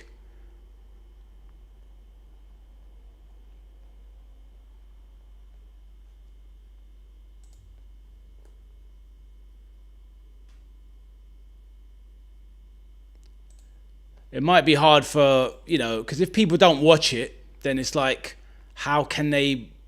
People don't watch it enough. That's why I wouldn't even like to give a full opinion. I don't watch enough Championship or EFL to really pass judgment. But yeah, it's just one of those things, I guess. You pay your money, you take your choice. Right. We'll leave it there for a few more minutes. I mean, I think this season... I'm definitely gonna, I think a bit like Arthur, because I'm doing the whole YouTube shenanigans now, I am gonna try and take in a few more Championship games at least. I probably won't ever watch a League One or a League Two side, unless it was some tasty playoff final, like a Bolton versus somebody like that is like a big team that's really dropped down, do you know what I mean? But other than that, I'll probably never watch an EFL 1 or 2, League One. But yeah, really good question. Right. I'll round that off while I get the next topic going.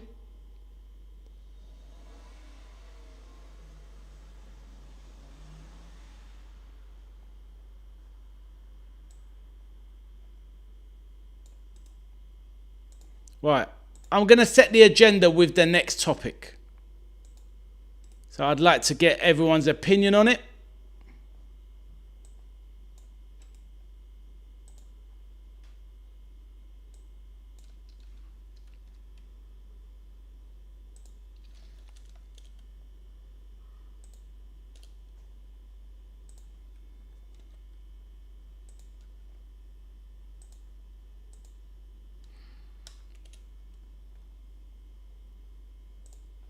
Right, so let's close the poll.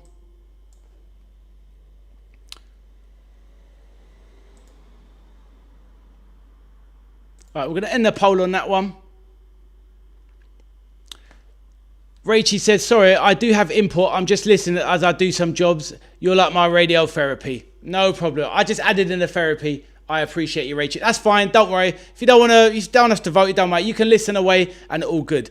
If you want to put your input, you can. But if you just want to listen, it's all good. Absolute pleasure. No problem. Lots of people are like that. It's sometimes it's nice to just listen to people and just, especially when you're sharing subjects that are close to your heart as well. Do you know what I mean? Right. We're going to start the next topic, which is... This one has been a little bit of a bugbear of mine for a little while. So, going to unpin that one there. Unpin message. Right. You can see the topic now. So, guys, topic 5 is, do we have to buy, as in our clubs, do we have to buy players, so basically wingers, because that's usually where it is now. Do we have to buy players that are inverted? Do we have to? Do our clubs always have to buy a right-footed left winger or a player that plays off the right wing that is left-footed? Do we have to? And if so, why? Over to you.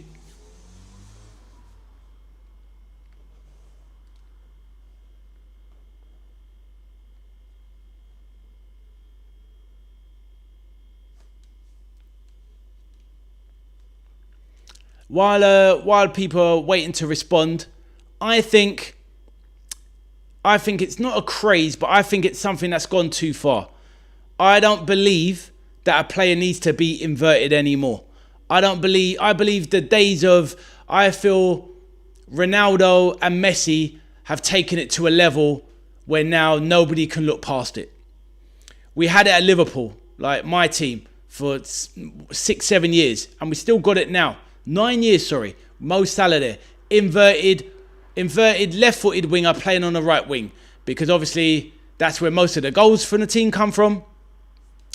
Give it to Mo on the right wing, chops inside on his left, buries it far bit, top bins. So it's like, why do we need to have that? So Big John says, if you've got a good player, they can play both feet. Well said, my man. Now, at the end of the day, we've got examples of players that have horrific weak foot. So it's that weak foot skill set, as they say. But let's go over to Arthur's team, Arsenal. You've got Madueke. They bought him. Madueke is a left-footed player. Now, at the end of the day, Arthur, this isn't a dig out on him, but I'm just using him as an example because Arthur, Madueke, left-footed player, but he has no output to his game. Doesn't really assist that much. Causes a lot of havoc, yes. Doesn't score many goals, if any at all, and doesn't really assist much either. But they've bought an inverted player. So what is the difference in just putting him on the left where he actually would be useful? Because he doesn't score when he plays off the right. So that doesn't make sense, having an inverted player there. It doesn't really assist with his right foot off the right wing either. So why not play him on the left wing where at least, okay, he can't cut in and shoot on his right, but he could at least assist with his left. Do you see my point? So what is the point of all of this inversion? Like I said, I'll go back to Liverpool. We had Mane, who was quite dual-footed in his way, but was more predominantly a stronger right-footed player and would come off the left wing and bury them in the corner. But Mo Salah had a poor right foot, very poor right foot, but had a magic wand of a left foot. But this whole inverted thing, because it's all about getting the goals. So, Sir Pats is back. Sorry, boys, for being late. I had stuff on. I'll listen and catch up. Lovely, my bro. Sir Pats, I'll let you know the format of the show. So what we're doing while people answer this question is, I'll put a topic in the corner. The topic will be one of my choice, but also I'm opening up to the chat as well. This is the 5th topic at the moment. And what we do, we start a countdown, Sir Pats, 15 minutes, or as long as we want to talk about it. And we throw it over to the chat after I do a little spiel about it. And we've gone through a lot of topics at the moment already. We're now on the 5th one. And the 5th one is, do we have to buy players that are inverted? And if so, why? So that's the topic. Yeah, if you want to catch up later, you can. If you just want to roll with it now, all by all means, all good. But we're trying to do a few polls as well and say what we have to say. But yeah, that's what I've thrown in on this topic. Me personally, I feel we need to move away from the inverted winger. If you've got a player that's good enough, what is wrong with, as a Liverpool fan, just buying a solid right winger that can put it in with his right foot for Isak to score and be the main goal getter? I don't need my winger to be getting 20 goals a season. Arsenal won the league and their wingers probably didn't even score a combined. Arthur, if you're there, how many goals did the wingers score combined at Arsenal? Arthur says, yeah, Ribery was so good. Oh yeah, it was amazing. It was amazing. And so was Robin and Ribery. So, you're talking about two of the greatest to ever do it. Obviously Ronaldo and Messi, two of the best to ever do it, not at the same team, but that's a perfect example. Robin and Ribery were at the same team, inverted, and they just kill teams. Salah and Mane, right flank, left flank, they killed it. Absolutely ripped teams for seasons, inverted wingers. But do we need to do it? Does every club need to do it? Or can we not just go back to the traditional aspect of having a left-footed left winger and a right-footed right winger? Man United won leagues with gigs off the left. Right, Peter says, it's daft, isn't it? Inverting to shoot should equal the crosses made per match. Exactly that, Peter. This is what I'm trying to say. If Liverpool get a right-footed winger that puts it on a plate for Isak to score, do I care if that winger gets goals? So, Arthur, my question is, do we need these things? As an Arsenal fan, how many goals in the Prem did your 4 wingers get in the whole season? So you're talking about Saka, Madueke. I'm just using that example because it's a good example. Saka, Madueke, Trossard, and Martinelli, all playing inverted. How many goals did they get combined in the Prem? Those 4, probably less than 17, 18 in total. So do we need to go down the inverted route? And what's everybody else's opinion on it? I'll throw it over to you. Abdul, if you're there, let me know. Rachie, if you have an opinion on the inversion as well, let me know. If you can't, no problem.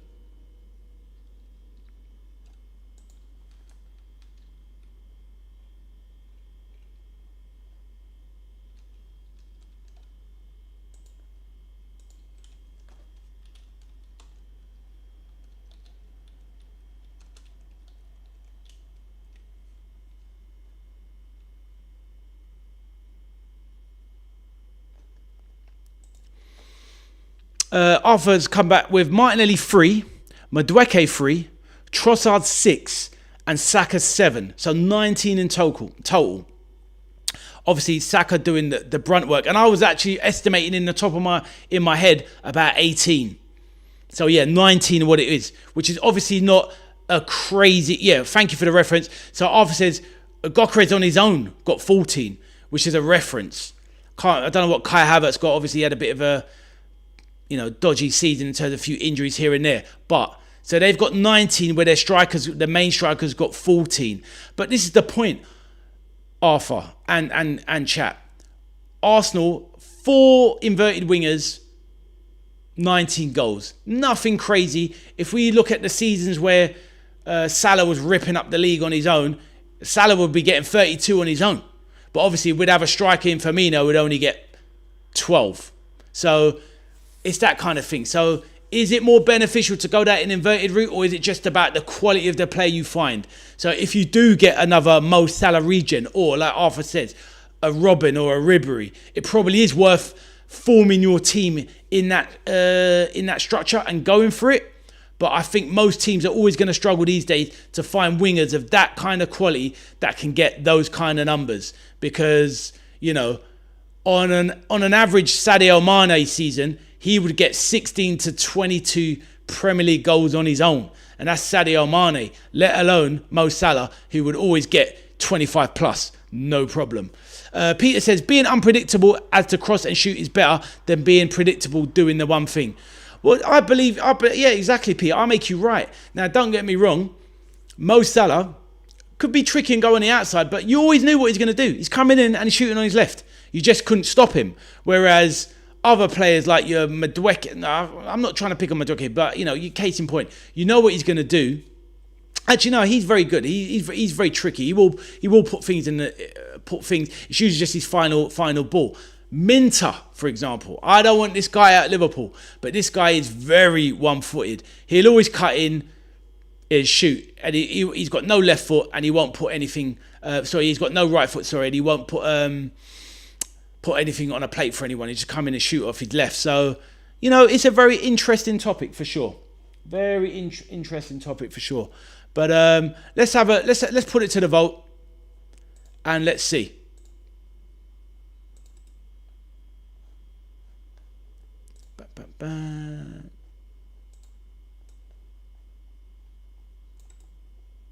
And obviously, this is just for wingers, basically. Just for wingers. Let me start the poll, then say hello to... Good Johnson's left nut. CFC food chained Arsenal for Rodgers. Wow, Good Johnson's gone in hard on Arsenal. He's done the 2-footy challenge. Good Johnson, how are you doing, my bro? Obviously, you're a Chelsea fan. We can see by the thumbnail. The thumbnail.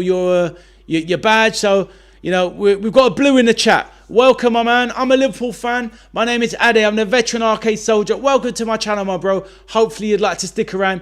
Basically, what we're doing today, Good Johnson, we're having a food chain. Bloody hell. You put it in my nut now, bro.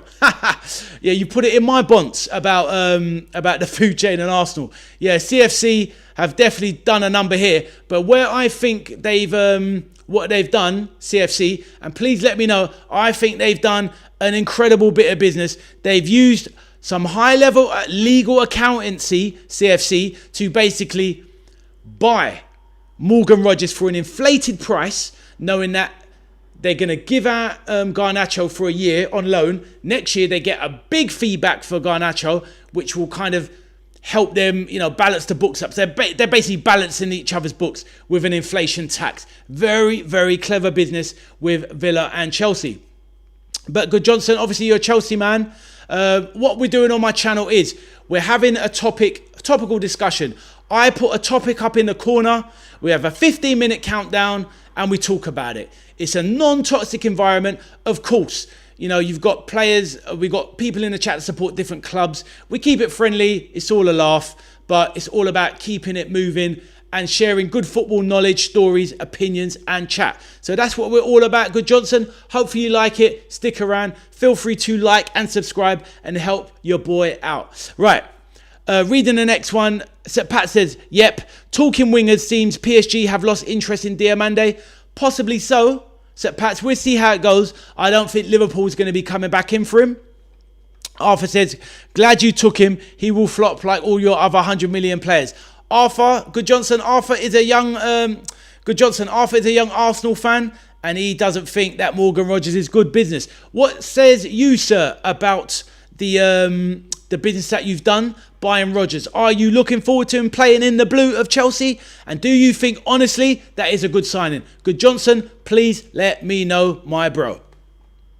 And anyone that wants to vote on the poll, please get it done. And we will move on to the next topic.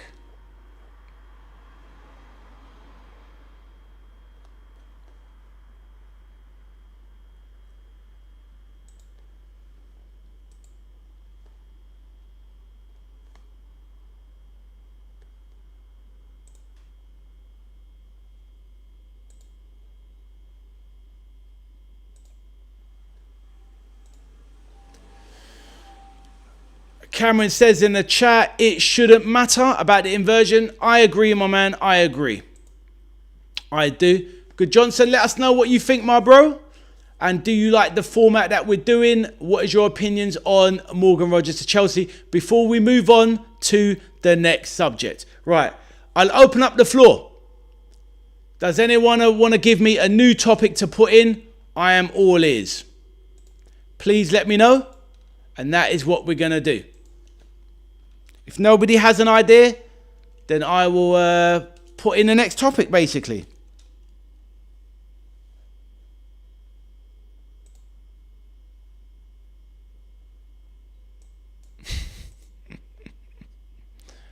Best looking footballer? What are you going with this? We need Rachy for that one. Yeah, I'm not trying to judge my fellow man. I mean, I don't mind talking about it. It's a bit of an odd one. Best looking football. Talking about the football, not the actual football. I don't know if that's, the greatest one. Let's have a look. We can do that. We won't do a massive one on that. We can do that one. But actually, Arthur, you've already done a question, so hold that, Arthur. Right. Anyone else in the chat that wants to put up a new poll? I tell you what, we'll do that. Yeah, Sir Pat says, Ali, have you mentioned Keegan as his achievements as a man and a footballer? I did, Sir Pat. I did it quite early on in the stream. I talked about his life as a Liverpool player, an absolute legend, how good looking he was as a man. He set off a whole nation with his style and his flair and his good looks and the Afro perm. The fact that he got obviously 2-time Ballon d'Or winner, mate. Of course, I put the props. Sir Pat, you remember, he truly was England's first global superstar footballer. Do you know what I mean? Obviously, we had already won the World Cup by then, but Kevin Keegan was an icon on another level. But England's one. Like, obviously, George Best was one, but he was England's superstar. So, yeah, man, 100%. Yeah, so while we're looking for the next topic, I'll throw it open to the chat. What does everyone think? Let me know for the next topic. Feel free to let me know the next topic. No, I'm not going to do that topic. No. I mean, but as far as football goes, to be honest with you, I'm not really that arsed about how they look, to be honest. They all look so similar to me. The odd Nike one doesn't look too bad. But yeah, it is what it is. Most overrated footballer. Wow. All right, that's a good one. But Arthur, we'll leave that one. Let someone else have a go and then we'll come back to your one, Arthur. Anyone else got a topic? Or is anyone happy to go with that one? Please let me know.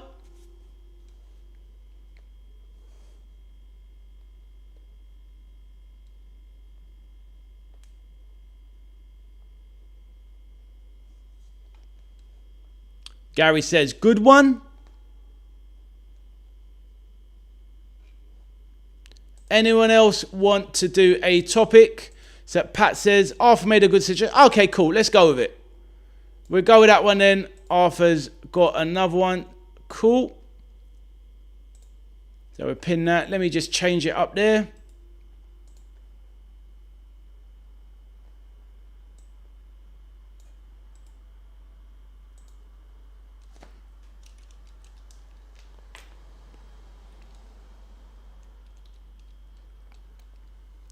Right, let me start the chat. The timer, sorry.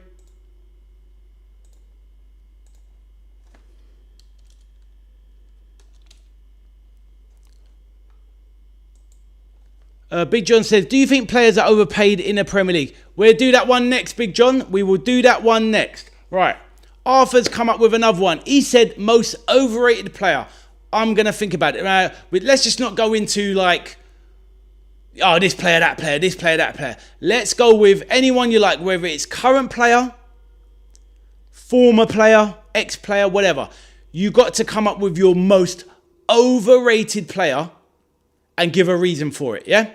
Right, so what I would say is, if you're going to do it, I think the chances are it has to be someone who is renowned as being a top player, but you just don't see it.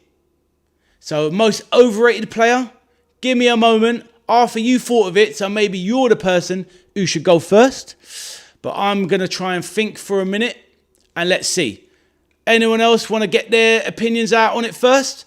I will think about it. Most overrated player. At the moment, I'd unfortunately say Isak at the moment. Wow. So Pat's going in. Two-footed on his own star striker. Do you know what? Let's talk about that one for a minute. I can understand why you're saying that. Because A, he didn't have a great season when let's forget last season. He didn't have any stellar season. He had a decent season in Germany when he was younger. He went to Sociedad and had a very poor season, then a great season, then a poor season. He's come to Newcastle, stop-start, then he's had one really good season for Newcastle where he's basically reached 25 years of age and everyone said he's the next best striker in the world after Haaland, in and around Kane level and all that sort of stuff. Then he's got the 125 million move to Liverpool, which, when you think about it, on the catalogue of his work, that wasn't justified. And I honestly weren't happy with the fee we paid. I thought it was, and this is at the time when the prices weren't as high as this summer. I thought it was 90 million, maybe max last year. So I felt we massively overpaid for Isak. Most overrated player, it's a decent shout. Right, my one, I'm going to give you my one, Arthur, and people in the chat. Struggling here, voice is going. I think most overrated player in world football, I think it's Vinicius Jr. Now, he is a good player, but he's definitely overrated. I don't believe he should be... Actually, I'm going to backtrack it. Where's Victor when you need him? Upamecano. That is him. Upamecano. I do think Vinicius Jr. is overrated, but Upamecano is definitely the most overrated player I think I might have even seen in my life. This guy, starting centre-back for France, starting centre-back for Bayern Munich. So, basically, he plays for one of the most, if not the so-called most elite team in world football, other than Spain.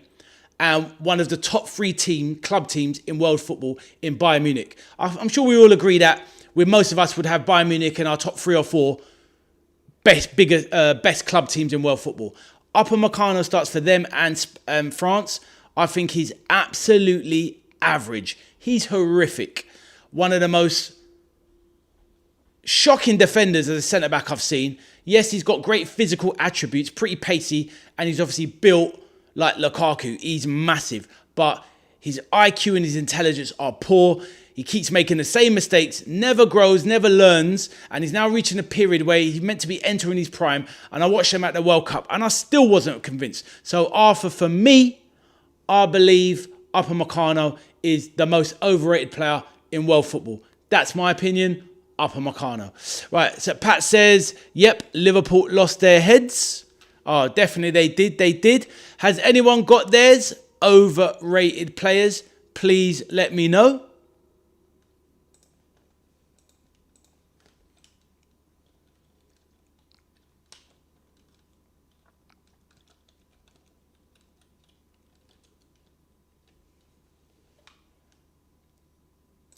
Arthur says Moussa Dembele. What, the Moussa Dembele that used to play for Fulham and Spurs? Is that who you're talking about? Because there was another Moussa Dembele as well. But I'm assuming you're talking about that one. I hear that.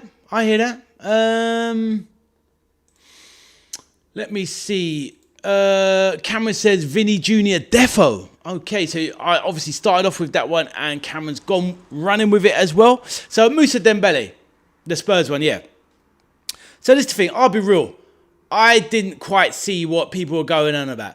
People were going on about if he played well, Spurs were unstoppable, all this sort of stuff during that, during the Pochettino era when he was doing well. Don't get me wrong, he's a good player, technically very good. Kind of a bit like, for me, you know, I felt he was, Arthur. I thought he was kind of a bit like Yaya Toure without the goals. But just not as good.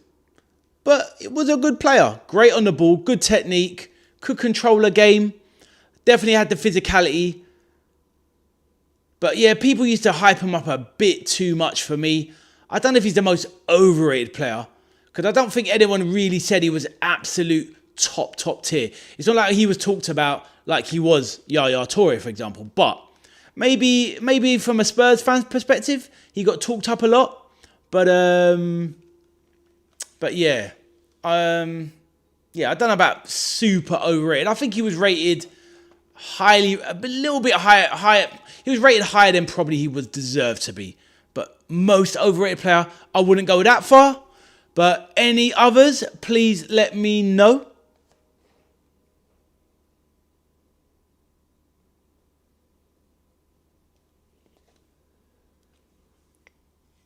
Unless anyone's got any more. Big John, do you have one, mate? Most overrated player that you can think of? Peter, yourself? So Pats, have you got one? Rachie, if you're listening, have you got one? Good Johnson, if you're there. Or has your left nut fell in? Good Johnson's left nut. Have you got an overrated player? Cameron's given one. Rachie, have you got one? If you can't, no problem. Espresso, have you got one? Most overrated player? Just going through the names. Humble, I think long gone. Jamie Rowland, long gone, but it's all good. All good. Right. We're going to the next topic, which was... Big John says, Harry Kane. All hype. Big John. I can't let that one slide, bro. Jeez, Harry Kane overrated. Mate, I think he's one of the best strikers in the world. I think what it comes down to is the only thing... I know where you're coming from, Big John. Is it because it's in the moment and it's for England, he doesn't do it? And I guess in a way, he never obviously did it for Spurs in a big game. Bayern Munich, he's not usually the one that stands up in the quarters or the semis. So I kind of know where you're coming from, but I don't know about overrated Harry Kane. I think he just felt. I think Harry Kane, quite similar. I know where you're coming from. I don't think he's overrated, but I think what Harry Kane suffers from Big John, is a little bit of the stage fright, a bit like Thierry Henry. Amazing player, slaps up teams left, right and centre all week long in the league. But when you need him to show up on the big game in a final, a semi, he won't show up. And that's something like that kind of plagued Thierry Henry's full career. Harry Kane's kind of plagued him his career. Whereas you take someone like Drogba, who was the complete opposite of Thierry Henry in the sense of Drogba didn't really get that many goals. I think he had one really good outstanding season where he came top scorer. But other than that, he would score 8 to 10 Prem goals a season. Nothing amazing. But he scored in every final. He was clutch. He grabbed it and he done the business. Peter says, oof, Big John, Ade's favourite is Kane. He's one of my... I do like Harry Kane. I think he's top draw. But Peter, a bit like what... But Big John's saying, does he... Well, and I'm saying he's a little bit overrated in the sense he doesn't turn up on the big occasion. Rachy's back. Love to see it. Rachy says, Dele Alli. Overrated. You know what? It's a fair shout. Do you know something? When he was bursting on the scene, he was looking at absolute business. He had an absolute stellar season. I can't remember which one it was. Maybe 16-17 or 17-18. Absolute amazing season. And obviously, got a few injuries, Rachy, and fell off a cliff. Personally speaking, I think... Arthur says, Dele was good, but went crap. I think, honestly, Dele Alli, it was more about the off-field. He came from a problematic background. And I think, you know, getting a bit of fame and whatnot, he didn't deal with certain demons. I think the footballer, the talent inside, there's no way he should have been washed up at 25. He was too good to be washed up at 25. But to be fair, Rachy, he did get bigged up. And on that note, he definitely was overrated because he failed to live up to the hype. And people thought he was going to be the next big thing. But yeah, Rachy, fantastic shout. Big John says there's more talent in the Premier League and Championship, the underdogs. What do you mean by that, Big John? We're moving on to the next topic, which was Big John's. So let me get that into... into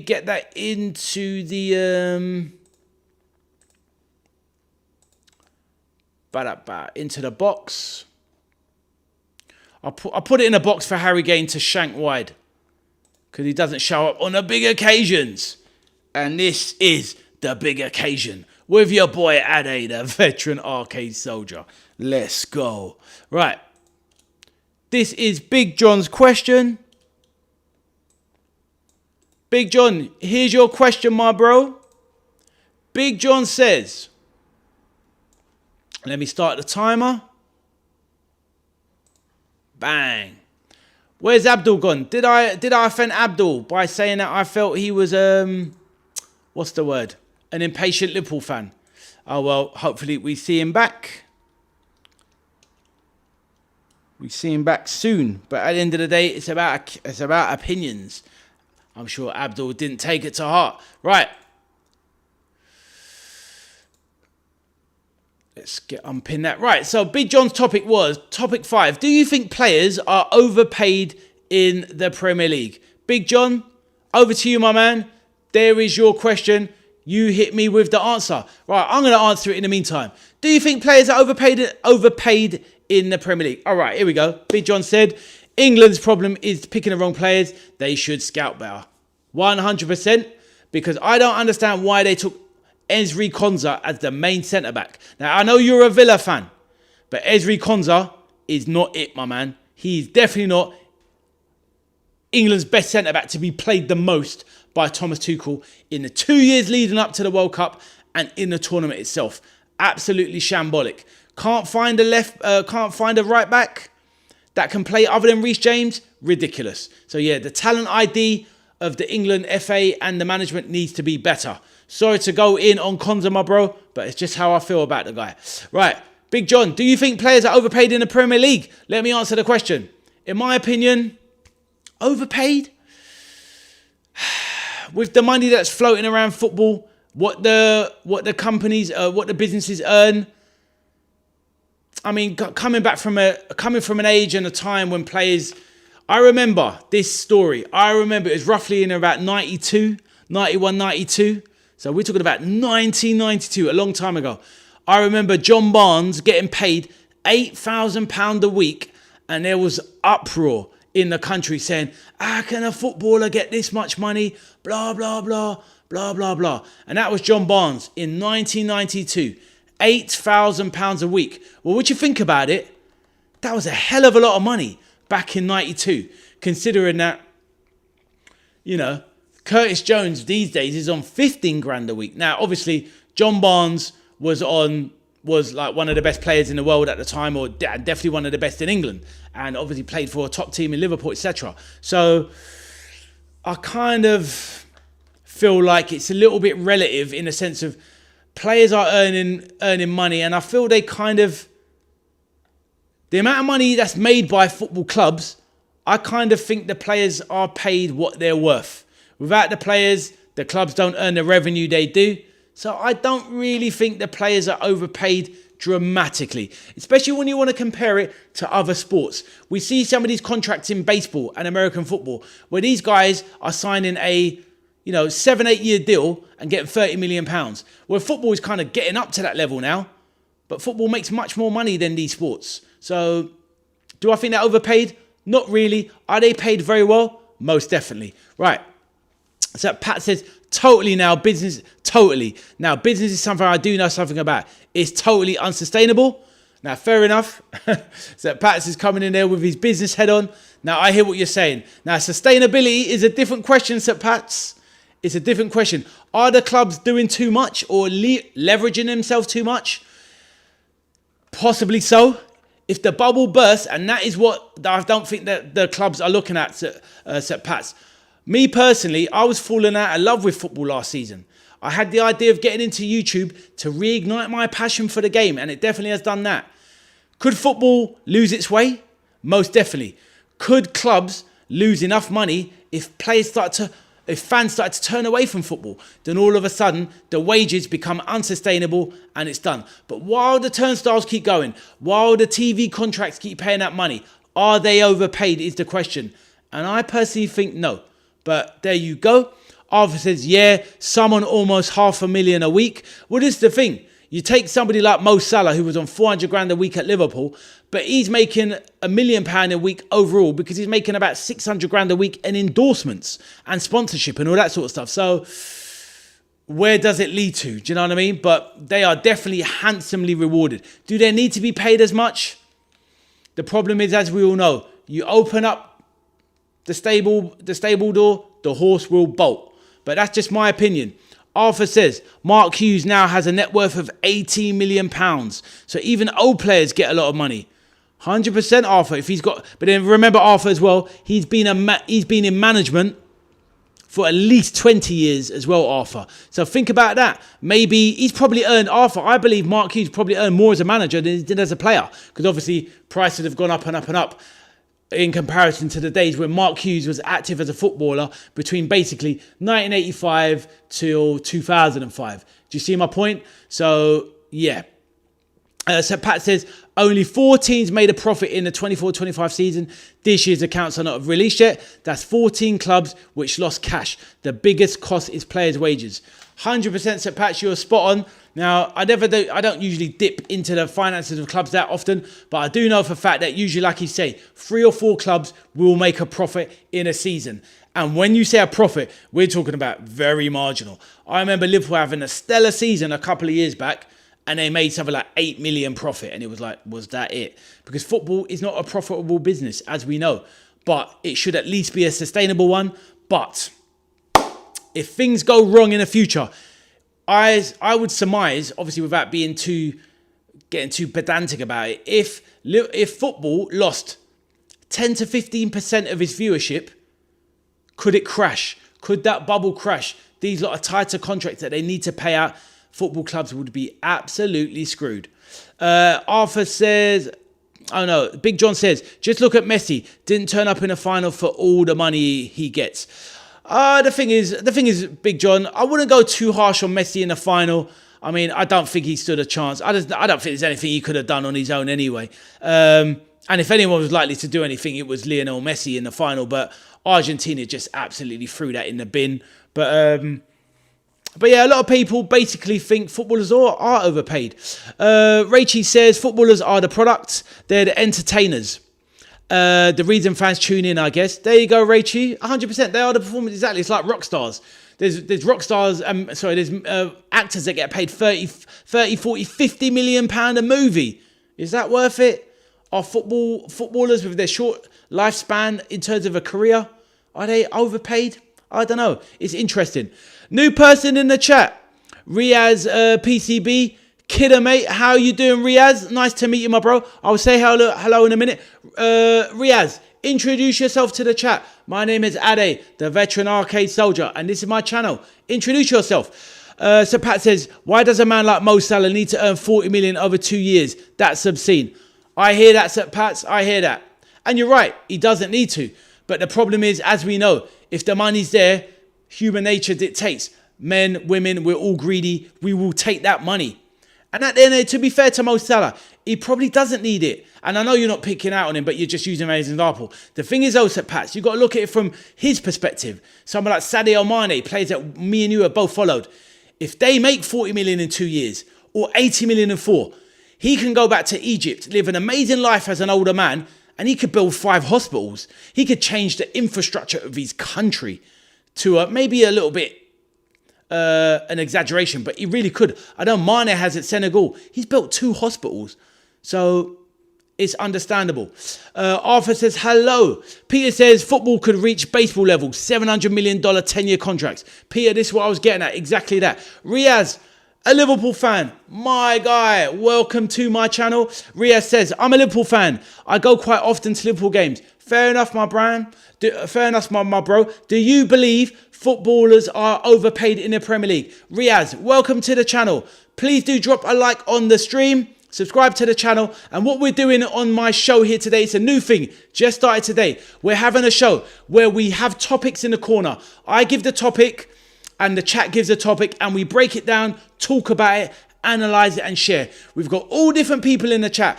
Arsenal fans, Chelsea fans, Liverpool fans. Rachie's in the chat. Lovely lady. She's a Burnley fan from the Championship because she got relegated. Sorry, Rachie. But yes, that's what it's all about. Riaz, thank you, my brother, and welcome. Rachie says, hello, Riaz, as well. So, Peter says, I'm in no rush to watch football. Sideways passing ain't all that. The fans surely will get bored in not going. Peter, it's a good point. I know you're a man that consumes it by the radio. And this is the thing. If more people turn away from football, if less people go, all of a sudden, the money isn't there. The big TV contracts go down. We know that the Sky TV bills go up and up and up. TNT Sports, up and up and up. If football loses interest by 15, 20%, are the clubs going to be screwed in the long run? But yes, there you go. Riaz, I hope you understand the format of the channel. I was doing watch-alongs over the World Cup where everyone is welcome. And we love to get fan opinion on the channel. Now, so let's have a look. Let's do a poll on this one. And we can put it there so we get a definitive answer. Because this one I think is going to split the chat. So I've put it in there. Riaz, get your vote in as well after everyone else. Do you believe, the Big John with a question, brilliant question. Big John says, we all respect each other, don't matter what team you support. 100% Big John, that is the proviso of this channel. It's all about respect. But Riaz gets my respect because he knows a real football team when he sees one, my guy. Right, so everybody, let's have a vote on the question before we move on to the next one. Do you think players are overpaid in the Premier League? Right. Everyone get their votes in. Let's see.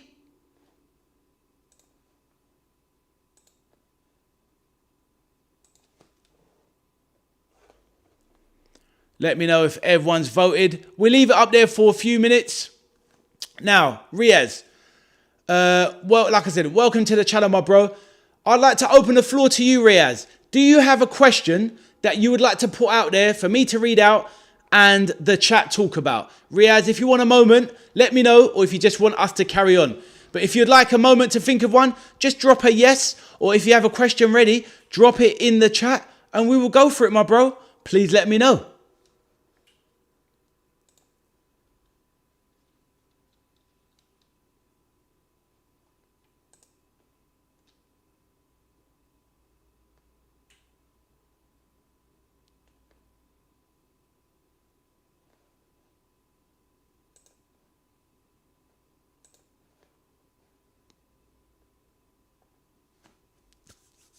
Peter says, you could retire after a year at top level football. It's mental money, Peter says. You literally could. And that's the thing, Peter. You wouldn't even have to, would you? Because you signed a 7-year contract at Chelsea. You do your ACL and your career's over. You're still going to get your 7 years. So is it any wonder that, footballers sign these contracts? Do you know what I mean? Riaz, let me know if you want to drop a topic in or if you're happy for us to continue. Let me know, my bro. Because you're new here, I'd like to open up to a guest. But if you don't want to, it's fine. And I can ask somebody. Don't worry. So Pat says, to cover player wages, mums and dads have to pay 120 quid for a kid's replica kit. Yeah, I hear that, Sir Pat. It's disgusting, isn't it? Which is why so many people, we saw the news story the other day, about £18 million worth of fake kits being confiscated. But is it any wonder that people buy fake kits? Because ultimately, how can families afford basically a 90 quid kit? And then when you want to put a player's name on the back, the number, the Premier League badges that don't come as standard, it's an absolute liberty, Sir Pats. So I hear you, my bro. Right. Good question, Big John. So we're going to move on to the next one. Right, let me reset that. Riaz, do you want to throw a question in, bro? No problem if you don't. Right. Peter says, if I were LFC, I would have spent 20 mil on a kit manufacturing plant, making our own tops. Ha! Do you know what I mean, Peter? Mate, exactly. You know what? Why haven't some of these clubs done that? Just in-house merchandise. It's a really good point. Pat says, mate, I was employed by the Liverpool Weights and Measures Department to cut them up when they were confiscated. Really? Is that right? Wow. That's amazing. Well, did you keep any for yourself though, bro? Be honest, bro. I won't tell her so. And if you've got a couple of Liverpool's kits this season, let me know, bro. Anything you put aside, help out your boy. Decent quality stuff these days. Right. We're going to change tack with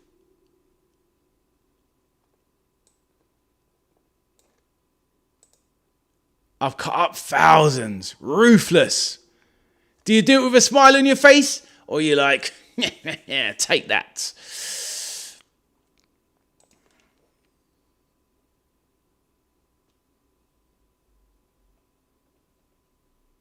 All right, just looking for the next subject.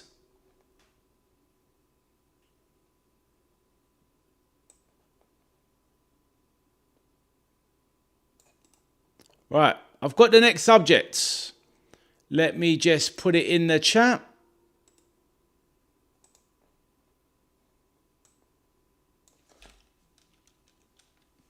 Oh, that's going to be way too long. So let me just reformat it. And then I will explain what it is.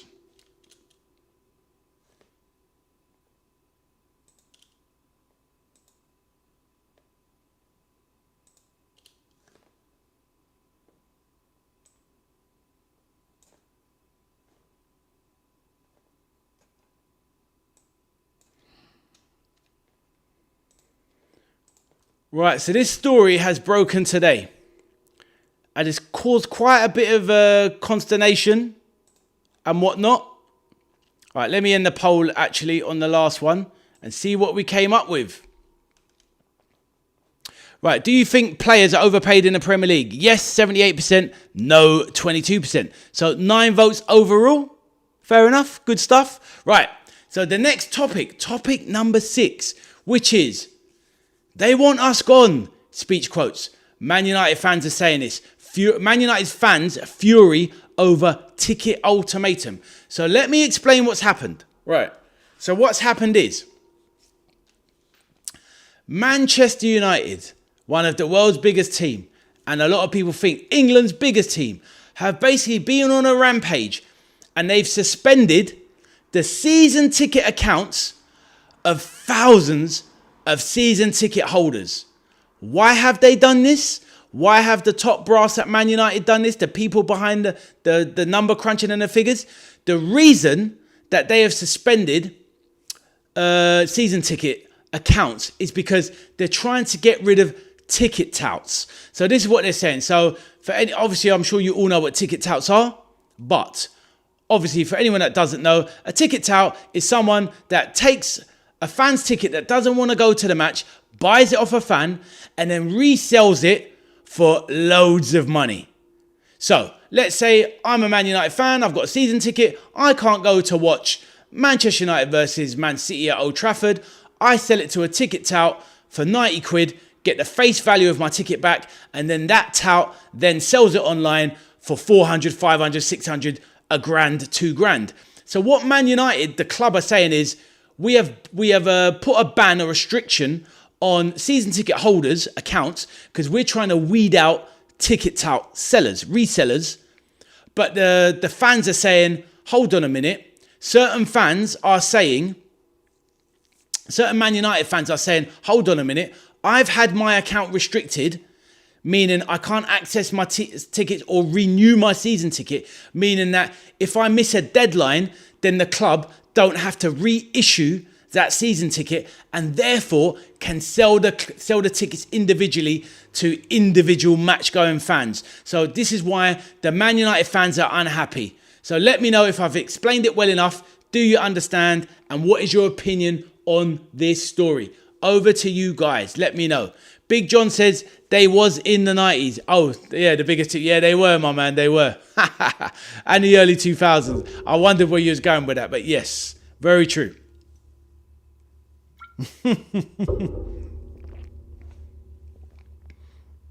Well said. I still think they're absolutely massive. And they are, to be honest. We all know they are. So Pats ain't having it, though. So Pat thinks they are firmly number 2 behind the mighty Reds of Liverpool. Peter says they're trying to get rid of the locals with season tickets. TV was talking about it last season. You're right, Peter. I remember even watching that on Sai's channel because he's a season ticket holder and he's a funny guy himself. But yes, and this is what obviously they're unhappy about. So obviously it's kind of leaked into this season that, you know, Man United fans are having their accounts restricted. And, you know, the reason the club are giving it to him is obviously to avoid all of this ticket tout stuff. So is there maybe a bit of both sides to it? Are they trying to underhandedly take back tickets from season ticket holders to resell to make more money for the club? Or are they genuinely trying to get rid of ticket touts? It is a very interesting question. Rachy says, maybe clubs have finally figured out that they can have a shizzle ton of extra money by reselling tickets themselves. So yeah, they absolutely want rid of touts. Don't know. Rachy, it's a fantastic point because like you said, clubs are now realising that at the end of the day, and you're right, because these clubs, Rachy, they are actually partly being part of the reselling themselves. I know it's happening at Chelsea. Todd Bowley, one of the majority stakeholders, he runs a ticket reselling scheme himself, or, you know, websites, etc. So you're right. Now, at the end of the day, Liverpool, I haven't been to a Liverpool game in about 3 years now at Liverpool. Riaz, if you're there, let me know, Riaz, if you're still there, how much you have to pay for tickets. Would love to hear it, Riaz. Please let me know. But yeah, Rachy, it's like these clubs, they know that they can make grands upon grands because at the end of the day, Rachy, how much is a ticket at Burnley these days? And actually, Rachy, how much is a season ticket at Burnley? But how much is a standard ticket if you got one? Not off the black market, but you got one off of like a ticket selling website. Rachy, it'll be interesting to know because obviously you were a Premier League side and now you're in the Championship. But let me know, please. It will be good to hear. So Pat says, I think Liverpool have already done something like this. Touts have almost disappeared from the streets of Liverpool. Fair enough, Sir Pats. But the thing is though, Sir Pats, is it now just because the touts have now... Because I know what you mean. I've been to Liverpool myself at Anfield at the time and you see the touts outside before the game. And you know what it's like because you've been plenty of times. The touts are like, anyone got any tickets to sell? Anyone got any tickets to sell? Because they're trying to catch you with 15 minutes to go to see if somebody wants to get rid of their ticket so they can then sell it on and make a quick nifty 25, 30, 50, 100 quid. But obviously now it's all done online where they're selling, well, some of these sites are selling fake tickets and actually touted tickets that are now going for the 3s, 4s and 500 notes. But yes, very interesting question. I believe, to be honest with you, I think it's somewhere 50-50 in the middle. If I had to offer my opinion, I think Man United, the club, are trying to get rid of ticket touts, but I also do believe they probably are trying to get some of those season tickets back for the reselling, as Rachy said. Peter says it's overseas fans they want. Someone who is only going once a season and spend heavily on merch or hospitality. Peter, bang on. Now, I've seen it myself. Peter says United will create new seating areas too. Spot on. Very true. Now, Peter, to back up what you're saying there, I've been to many a Spurs game at the new White Hart Lane Stadium. And I've seen it on match days where you see a lot of kind of obvious foreign tourist fans, and they're in the Tottenham store. They're buying replica shirts and left, right, centre. They've gone to the match. They're drinking the Tottenham beer. They're buying all of the food there. And you can imagine a day out at the football now, 500, 600, 700 quid. Whereas for the average fan back in our day and our time, you're going to Liverpool. If you like a pie and a pint, what's it going to cost you on a day? Price of the ticket, 20 quid, in the food and the drink. And you're probably looking at an overall day of 50, 60 quid. Football clubs now are looking at 10x in that to 600, 700 quid. It's absolutely mind-boggling money. Absolutely crazy.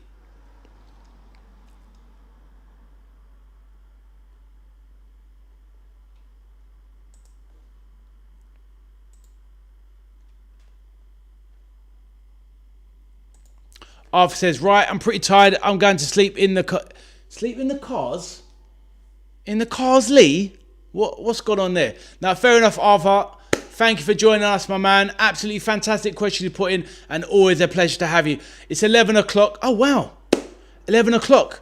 To be honest with you, I was only going to do 2 hours, to be fair. So we're going to do one more topic after this one. So I don't know if you want to hang on Arthur for the last one, but I didn't even realise and take note. I was only going to do a 2-hour show, but honestly, it flies. It absolutely flies. It's such good company and it's so enjoyable. Right, so on that note, let's finish this.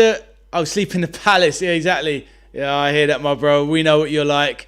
Arthur with the Surrey money. But yeah, they want us gone. So let me do a poll on the chat, and then we'll do our final topic, and then we'll call it a day. Been an absolutely brilliant show, I would say. Well, very enjoyable for me anyway. I've absolutely loved it. Fantastic. So just on that note, let me write one in there. Oh man, you stealing season tickets back. Tickets back or not. Right, so I've said, Man United, see you later, Arthur, says see ya to his fellow millionaires. Right, I've started a poll there, so please let me know what you think. Big John says, going to say goodnight, buddy, and everyone had too many. Fair enough, Big John. Have a good night, my bro. Boy, it takes a lot to flip and get you going. You being an 18 stone big man. But lovely stuff. Just to say, Big John. Going to do another show. The next one's going to be on Thursday night. I'm going to do a Liverpool watch-along. I know it's a Liverpool watch-along, but I'm going to do it on Saturday night anyway. But obviously, the chat will always take precedent, and I will be happy to talk along. I'm just going to be doing it over a Liverpool match on Saturday night as Liverpool begin their pre-season. But yes, hopefully see you again soon. Have a fantastic couple of days. Look out for any other content I post as well. Be nice if you had a look. But thank you once again, my brother. Look after yourself. And Rachie says, bye Arthur and bye Big John. What a star she is. Right, so we've put that poll in the chat, and then we're going to go for one more topic.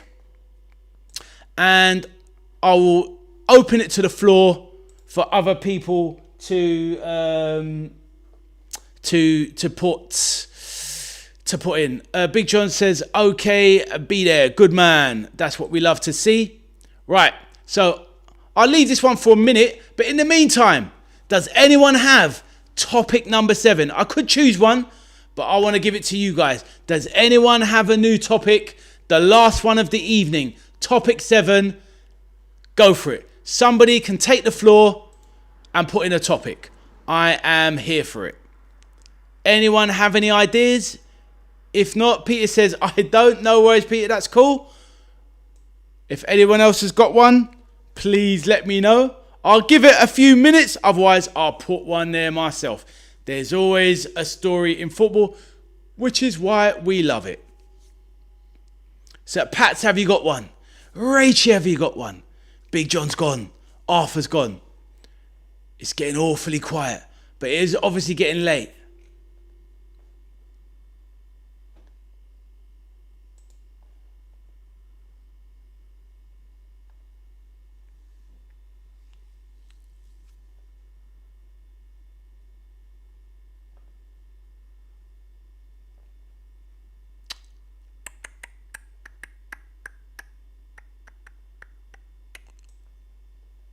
Right, I'll go with this last one then, as nobody's got... Oh, here we go. Sep Pat says, is the Euro... All right, lovely. That's a really good question, Sep Pats.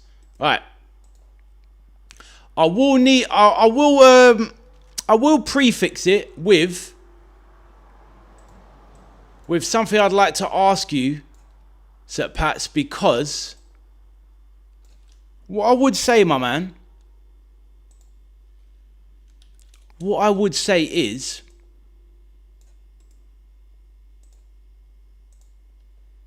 right, so Pats has put the question out. I'm going to let me just restart the timer and we'll have a last go on it.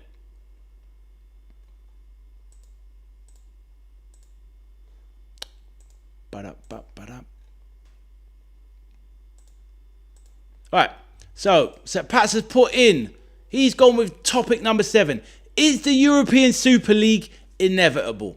Right, so I see where you're coming from, because obviously we had it a few years ago where obviously the original G8, which became the G14 clubs, wanted to manifest this European Super League. So a new structured format with the biggest teams, the most powerful teams in all of Europe, making up, I can't remember what it was. It was like going to be like an 18 to 24 kind of style league format with no relegation, by the way. That was the key thing.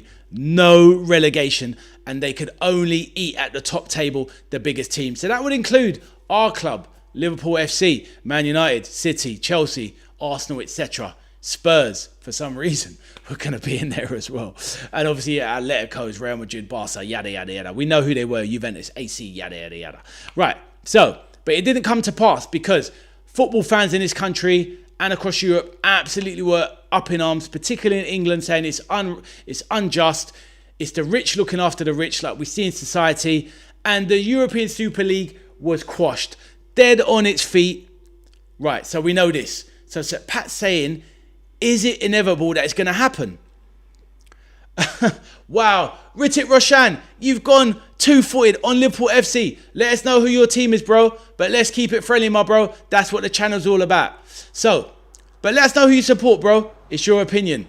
There's going to be times when Liverpool are definitely shizzle. But we're not shizzle, bro. We're on the rise once more. Only Premier League champions 13, 14 months ago. So we definitely can't be that. But anyway, let us know who you support, bro. And you're welcome to the channel regardless, because everybody's welcome here. Right, so Pats, what I would say is that the Premier League, the Champions League in the guise that is at the moment, is the Champions League at the moment not just a Super League in disguise anyway, Pats? Your thoughts on it, and answer your own question, please. Ritik Roshan, Man United fan. Listen, my bro, welcome to the channel. Ritik, let me ask you a question as a Man United fan, my bro. Whilst Pat's answered the question. So what I'm doing on my channel, I do watch-alongs and stuff like that, like every other YouTuber, yada, yada. You know the score. Right, but what I'm trying to do is have debates and whatnot with football fans across everywhere. I know you don't like my club. I don't like Man United either. But we're all football fans and I like people. So I'm here to get along, my brother. And I hopefully you are too. And you can take it in good faith. Right, so Ritik, you just joined the channel at the wrong time, because I just asked a question which was, do you believe, and I asked a question about Man United, do you believe the club are trying to take back the season tickets but from the fans, or do you truly believe that they're trying to get rid of ticket touts? And you know the story, they're trying to obviously, they're not trying to, but a lot of the season ticket holders have been restricted with their accounts, meaning they can't access their season tickets. And a lot of them feel it's unjust, that they feel the club are trying to take what's been in their family and tradition for a long time, so that Man United can resell it onto, overseas fans and websites, etc. What do you think, Ritik? Please let me know, brother. So Pats, answer your own question, my bro. In my opinion, I believe the European Super League is already here. I think it's just in the Super League. I just think the Champions League has been rebranded, but unofficially. It is the Super League. It's just the Champions League, and UEFA are trying to make the money out of it. That's my opinion on it. Rittik says, it's supply and demand, market forces, happens in every market. I hear that, Rittik. I hear that, my man.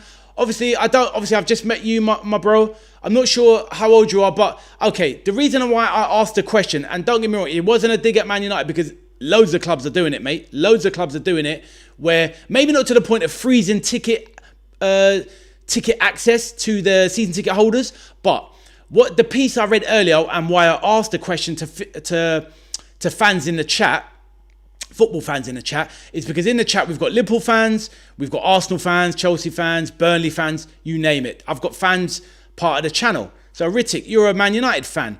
But what's happened is Man United fans are saying, hold on a minute, I've got my dad that's had his account. My dad's an elderly pensioner. He's had his account frozen. He doesn't have to deal with stuff. And ultimately, it's making it very difficult and convoluted for Man United fans to access their season tickets. So therefore, is it going to put them off and end up with them giving them back to the club so the club can go, lovely jubbly, let me sell it on. So do you agree with it, or are you against it? Casualties in every war. Rittik, you're brutal. Okay, Rittik, let me ask you then before I read out Peter's comment, because obviously I'm trying to cover the topic, but I want to answer your question because you just hit the channel at the right time. Are you a season ticket holder yourself? Do you live in Manchester? It's okay if you don't, but do you go to matches? Please let me know. And if you do, how much are you paying? Right, Peter says, well, with the inflation of player prices and the bursting of the bubble lead to the Super League, when industries collapse, the strongest get stronger. It's called disaster capitalism. Fair enough, Peter. And I know where you're coming from because you're kind of tying into the logic of Rittik here. So Pat says, Ade, I hope not. I think it is the epitome of capitalism, and that means that the traditional values of football will be diluted. That's not for the benefit of the masses. I hear that, so Pat. It kind of does feed into the, to the rich being able to get access to it. So Rittik, I know you said yes. Obviously, you answered my question about you go to the matches, but is that, I didn't understand. Are you a season ticket holder, or do you just pick up tickets? Please let me know. And if you are a season ticket holder, please confirm, but did you have access to your season ticket denied or restricted? Please let me know, bro. Yes, season ticket. Okay, fair enough. So don't you have, and bro, please don't take it as a slight. It's not a criticism. What is your thought? No restriction. Okay, thank you for answering your answer. Brilliant. But what are your thoughts as regards to some of your fellow Mancunians, fellow Manchester United fans that have had, their accounts restricted? And you're talking about, it could be, look, you're probably a younger guy, Rittik, I would imagine. But let's say it was your father, your grandfather that was a Man U fan, and I know you'd probably help them, access the accounts if they weren't up to do it, social media, you know what the older generations are like, bro. They struggle with IT, etc. What about the phasing out of people? Do you believe it should be for, I don't know, the younger generation that have access to more ready money, whereas a lot of older people, not everybody, but a lot of older people, pensioners, they've been going to your club, Rittik, for 50 years, man and boy, and now they can barely afford the season ticket. Have you got no heart for those guys? Where do you stand on that, my bro? Over to you. Now, Pat, in answer to what you said, right, Rittik says, no smoke without fire, restrictions apply to those who resell. I hear that. So basically, sorry to Pats, because this is really interesting. It's a pity he didn't come a bit earlier. So what you believe is, because you didn't get restricted because you go to your games and you keep your tickets, you believe that the ones that were restricted those were the ticket touts, and there was no chance that the ones that did get restricted were not ticket touting, because basically what I read on the reports is that a lot of Man United fans were saying, right, I hear you, my bro. Thank you for confirming. Because a lot of Man United fans that we're hearing on a BBC piece were saying that, hold on a minute, my account got restricted and I didn't ticket out. Or my father's got restricted, he's an older man. And do you know what I mean? So I probably side on your side, to be fair. I feel like a lot of people probably did get genuinely restricted, or let's say, for example, my bro, you get your 19 home games and maybe a cup match, and some of those genuine fans were going to go, maybe went to 16 home games, but didn't fancy a home game versus Crystal Palace and sold it on. I reckon it probably fell into that category. Let me know if you agree. But I hear what you're saying. So Pat says, yeah, exactly, Sir Pat. Obviously, I read your comment, and yeah, I'm here for it, man. I think that we need to try and look after the fans, because let's have it right.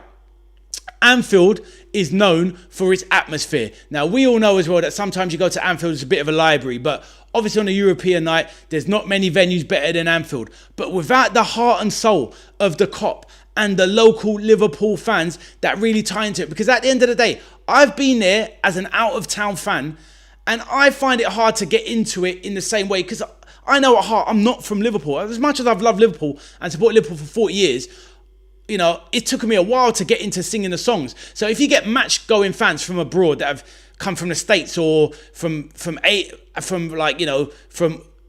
China or whatever, that have visited Anfield for the first time, they're not going to be there singing their hearts out and all that sort of stuff, and that isn't going to back up the team on the pitch to give them the top support, and that could be the difference in getting your team over the line. So I agree with you, Sep Pats. You need to keep it kind of not local and be xenophobic about it, but we need to keep what we have for our clubs. We need to keep the Stretford End full of Man United fans, Rittick. I'm sure you agree. We need to keep the Kop full of, you know, locals, as well as bleed in a few extras, but you've got to keep the core what it was, in my opinion.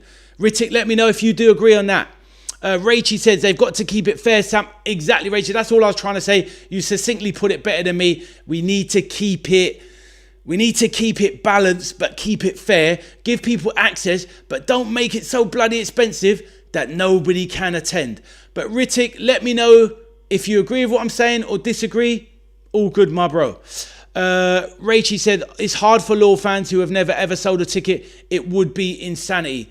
Exactly. No, I hear that. And that's the thing. Look, I've gotten free tickets at Tottenham Hotspur because my friend knows other season ticket holders, and they give her tickets and she gives them to me and my son. And I go and watch a Tottenham game for free, but there's no sell on. But then every once in a while, I might chuck an extra 20 quid their way to smooth it out. Is that ticket touting?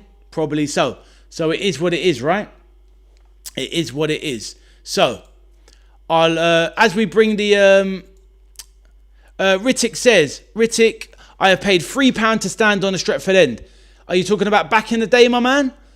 You sound like you've been a match goer for a long, long time, my bro. All good. But seriously, I've enjoyed your input. Apart from the first sentence when you joined the channel, but it is what it is. Back in the day. I hear you, my brother. I hear you. Right, I'm going to put a poll in the chat. Because basically, Rittick, we've been going for a couple of hours here. We've done loads of questions. But we've done 7 overall. And you've done 1994 Players Lounge at Anfield. Oh, you legend. Fair enough. It's not letting me do another poll. I don't know why. Oh, it's because I didn't end the last poll. What a prat. Let me end that one. End the poll, the last one. Should have ended it before. What a loser. Right, here we go. Oh, there you go. So, Rittick, as you can see, that was the poll we did before. Are Man U stealing season tickets back on it? It was kind of yes, 56%, no, 44%. So, a little bit. Oh, Steve Nicol tested. What? And mate, well, obviously you're a football fan from back in the day, years and years ago, like myself. So you're definitely a mature guy in terms of years. Hopefully you're aging well, my brother. But Steve Nicol testimonial. And boy, Steve Nicol, what an absolute player. When I was at school, my two favourite players were John Barnes and Steve Nicol. An absolute legend. If you could regen Steve Nicol now, in today's market, you'd basically have the best fullback in the league by a mile. And if I could regen another one, Rittick, it would be Dennis Irwin. Absolute class player. And that is one of the most underrated players. If we do an underrated poll, Rittick says, legend, yep, John Barnes, hero of mine. If we could do because we did an overrated poll earlier, underrated poll, Dennis Irwin. That guy did not get the credit he deserved. He was absolute class. And don't get me wrong, Dennis Irwin and Ashley Cole are the two best left backs of basically the last 50 years, in my opinion. Right, so we're bringing it to a close. And the stream is coming to a close. Just doing a poll here. What's going on with the chat? Why ain't it working? Try to do a poll on there. Let's get it done. Why didn't that work? It's basically gone. It's gone for a wander. Never mind. Right, so we can't see what it was, but I was going to put a poll in the chat. Is the European Super League inevitable? In answer to your questions at Pats, I think it is. I think the European Super League is here already, in all honesty. Yeah, it's here in all honesty. I'll post it on my normal... I can do a poll here actually. 1 second. Poll. Let's do it there. Right. I'll try to poll one more time before bringing the stream to a close. Let's start the poll. So everyone have your say. Ritik says, love your channel, mate. You have charisma. My brother, thank you so much. Ritik, it's been an absolute pleasure. Everyone have a little last vote. We're going to tie off the stream. And I'll do my outro, but I'd like to say goodbye to everyone that's joined. In answer to your questions at Pats, I think the Super League's here already. I do believe that it is inevitable that there will be a rebranding at some point. And I think it will be essentially rebranded, Set Pats. I think whether that is UEFA giving over the rights to a different company to do it, I do believe that Super League is inevitable, my bro. So an absolutely fantastic question. Right, I'm going to stop the stopwatch there. Right. So on that note, it's been an absolutely amazing stream. We've gone for nearly 2.5 hours. We've had 7 topics for debate. I'm going to drop this back obviously it's there to be rewatched as a vlog. And of course, I'm going to put some timestamps so you can listen to some of the topics if you want to go back through it, or any bits you missed, and maybe people that catch it later. But it was phenomenally interesting. We had a lot of back and forth with a lot of different fan types. Ritik, seriously, my bro, welcome to the channel. I'd really appreciate it. Thank you for saying I've got charisma. I've got the charisma. Thank you, my bro. You have to try and keep it moving in a positive way. But if you did like the content, I know you only joined the last 20 minutes, but please drop a like on the stream. And please consider subscribing to the channel. It will be lovely to have you on a further chat show. I'm going to be doing so for everyone else that are regulars here. The lovely Rachie, Sir Pat, Peter, Arthur that was in earlier, Humble Dude, Cameron, Gary, Camille that was here earlier. Loads of people, and anyone else that I didn't mention, thank you for stopping by. The next show is going to be Thursday night. I probably may try and go a little bit earlier, maybe 8:30, because poor Arthur has to go bed earlier. But yeah, maybe 8:30, 9, and we go for another 2.5 hours. But it was an absolute pleasure. So Pat says, night, folks. Rachie says, good night. Hopefully see you all again. Like I said, the next chat show will be Thursday night. And I'm going to do a live Liverpool watch-along of Liverpool's pre-season on Saturday night. I'm also going to be doing some pre-seasons for Man United's games, Chelsea, Aston Villa, and keep an eye on the rivals and see how they're shaping up for next season. So on that note, I hope to see you all again. Make sure you take care of yourselves, your families, your loved ones, and have a good one. On that note, my name is Ade. I'm the veteran arcade soldier on my channel. Play, latest video games. Do live stream watch-alongs, transfer videos, debate shows, as we can see. New person came in the chat, Ritik at the end, Man United fan, came in with that Liverpool shizzle hostility, but hopefully left as a new friend. All good, all good. But on that note, everyone, thank you for joining. Let's close off the poll and see what the end of it was. We get the result in. Let's have a look. The poll is done. Is the European Super League inevitable? 7 votes overall. Yes, 86. No, 14%. But on that note, thank you, everyone. Please do drop a like on the stream. Subscribe to the channel. And I will hopefully see you again on the next one. On that note, my name is Ade. Take care of yourselves. And I'll see you soon. Look after yourselves. Good night.